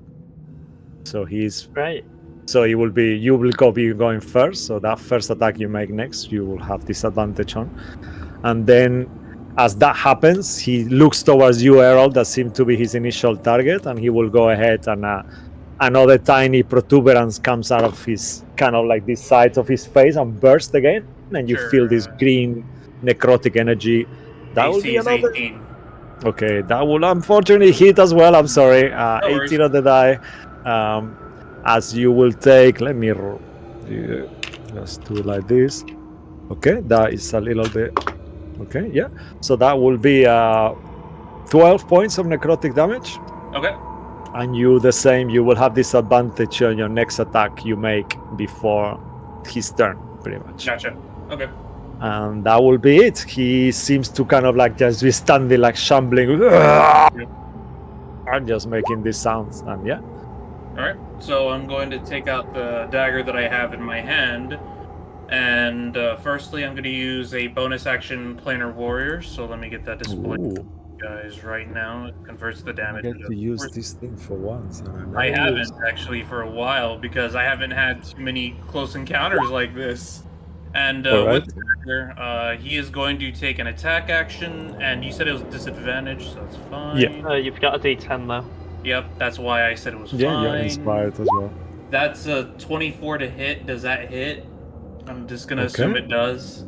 Yeah, And definitely. Let me roll the D8 for the extra Planar Warrior damage. Or wait, oh, it's not a left level yet, so it's just 1D8. So. Okay. So that'll be 8 force damage right there. Okay, 8 force damage. Yeah, as you hit with the dagger, you see the force kind of like he makes this kind of sound as his body kind of recoils with your attack. Okay. Amazing. And is the second one disadvantage? No, just one. Yeah. Okay. And let's see, normal roll, attack roll. I am gonna use the D10 now. Okay, awesome. Thank you, Ziggy. Ooh, okay. Does a 13 plus 8, 21 hit? Yeah, definitely hits as well. This hit is gonna have favored foe attached to it, which I will post. And it basically lets me add an extra d6 to that damage. So 7 plus whatever this d6 is. Oh, okay. So that's 7 plus 2, so that's 9 right there. Okay, so the first one was 8, just to make sure, and this second one is 9, yeah? Okay. Yeah, and this one isn't all force. This one is just piercing this time. All right, perfect. Yeah, it seems to be... Oh, you do the HP? That would be good, actually. I was going to ask you. Yeah, is that cool? All right. Cool. And then... that's the end of Earl's turn. That's all you could do. Yeah. He keeps making the sound, so we go next on the initiative. So, who do we have next? 1 second. Where is the initiative? There it is. Yeah, we don't actually have one. It's okay. We could just really quickly. Okay, so let's do it. Ruin. Yeah, cool. Ruin. Well, This thank one was you. 18. Amazing. Let me just remove everything, then you guys do it Yeah. again. Okay. In the meantime, Ruan, what would you like to do? As you see, this creature has and doing weird natural things that you don't fully understand what is going on. I will take out the blade and I'll scratch my fingernails down it and use a chill touch on the zombie. Looking dwarf. Okay, perfect. How does it look like when you... Natural 20. Wow. Okay. And please describe to us how it looks Is that- like when you do No, chill that is not a touch. natural 20. It's not It's a initiative. 15. That's No. 25. No, it's a 25. It's a new dice. It looks weird. I can't read the No numbers worries. on the dice. What is he It'll like? just like I said, the fingernails will drag across the blade, and it looks like the skin itself is just being torn apart. All right. Amazing. And yeah, and chill touch just to make sure which damage is it? Cold, I Necrotic. believe. Necrotic. Okay. Fuck, I Yep. forgot. Yep. I mean, But you it wouldn't can't- really know actually because no one has told you. So he knew it won't- because he casted the spell, but he didn't really say anything. So it's good. It won't get Yeah. its HP back at least, but I'll just simply say out loud, like, "Hey guys, don't use necrotic." Yeah. Okay. All Yeah, right. you feel it that it seems to be doing nothing to this creature. Would the Hexblade's curse be its own damage or is it necrotic No, too? there's no Hexblade's curse on this. Okay. All right. Cool. All right. Thank you for that. And anything else from you, Ruin? No, that's the end of my turn. All right, amazing. And then after Ruin, who do we have here? So Ruin Synergy. So Bruce. Bruce, yeah, you're next. All right. I will cast Divine Favor on myself. So I don't know why it keeps doing that. Your attacks. It didn't stand up, did it? It did. Yeah, Oh, yeah, yeah, you yeah. did, yeah. Yeah. I'm pressing the wrong buttons. Please ignore that. No worries. I'm trying to display it. There we go. And so Divine Favor on myself, silver glowing eyes, and take out the battle axe, Barfire, and I'm going to take a couple of swings at this guy, and he's prone on the ground. Do I get advantage to hit? No, He's he's standing up. stand up, yeah. My apologies, I misheard. All right, here we go. Regular swing though, a regular swing. That's a 26 to hit. Oh yes, that will definitely hit. The creature seems to kind of try to evade your blow, but you are way too fast, and he's unable to. Too fast. Goes right through them. So it's 9 damage, and the D4 for Divine Favor. Okay. Or you got it rolled earlier, unless you want. Yeah, but I was fucking that up, so I'll just roll it again. Roll the d4. Oh, betting man. Oh, what can I say? nice. With an extra 4 points of radiant damage for 13 damage in total. Amazing, yeah. You see, like, oh, you hear, like, this time it really hurts. Not that it's doing mechanically any more damage, but undead Don't like hurts. Hurt Emotionally, hate doesn't like radiant. it. Yeah. Yep. It's Here's a too second holy. attack, regular. Amazing. 25. Yeah, that will also hit as well. Right on the same place, I guess. Excellent. So yeah, just like slash for 11 damage plus another with the effect of the Divine Favor. An extra 2. Right, awesome, yeah. And you see as you hit, like, pieces of their skin seems to fall, and as he falls on the floor, it feels like ash, like almost like if you're hitting a fossilized rock or something like that. And it's so weird as you keep hitting it. Cool. Anything What else the from hell you? are you? Could I roll to see if I can figure out what this is? Is this a zombie or Yeah, you can said make it a- feels like hitting a fossilized rock or something. It's like Yeah, a you can do a religion check. I think that will give it to you just to make it fair. 3. All right, you sense the stench of undead, but you cannot figure out which type of undead. This is something new. The same to you, Yagu. You kind of like think and look back into your experiences with undead. This is a new type of undead you've never seen before. But My you cler- both know they are undead. My clerical senses are tingling. Yeah. All but I right, don't know cool. what for. That's be done. All right, and then we moved towards you, Yagu, as you are close shot with your kind of like Does it with the look zombie in front wounded of at you, all? like kind of doing that kind of things. Like, does it look damaged at all, or is it still pretty much intact? At this point, it's starting to look damaged.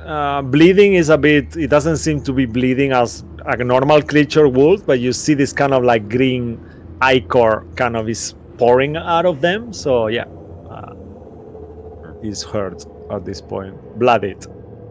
Got it. Predator blood. That's I it. will hit him with a good old reckless attack with Blades of the Infernal Serpent. Alright. So, ooh, that was almost a 20. It just fell off. Damn it. Yeah, amazing. You 8 points. hit it any specific race just for flavor? Sorry, what did you? For flavor, any specific place you are stabbing him with in? Like on I his will aim body? for the pulses. That's what Siggy said. Okay, yeah, for the amazing, pulse. yeah. And as you do that, it goes right through and it makes another like kind of like sound like. Okay, Siggy, Amazing. where now? I see. The head. He The aims for face. head. As he aims for the head, I will also add a the level 1 Divine Smite to this one. Okay, amazing. Do I get an extra D8 or no? Yes, you sense it's undead, so you will get 2d8, 3d8. Nice. 13 extra points of radiate. Okay, and as your blade kind of like falls on the creature with your battle experience, you know this is the final blow. Please describe to us how you kill this creature. Oh, very unclimatic. Just literally chops off the head and it falls dead. Like, how did you know that, Siggy? Well, most things can't survive without one. Have you? But he was already dead, so I assume. Well, Oh, okay. Good after point. again, most things can't survive without one. Yeah, and as you hit with the anticlimactically with your sword, the creature kind of like burst, and on the floor, like you see that after it dies, it starts to revert to more like a normal-looking appearance, and his blackened skin and all this powdery, weird blood, and even the green blood starts turning red again, and you see a puddle of blood and a corpse there, kind of looking at you with their eyes wide open, back in their dwarven looking form, Shit. Now it as just you looks have like the book in your hands. shit. Now it just looks like we're beating up an old man.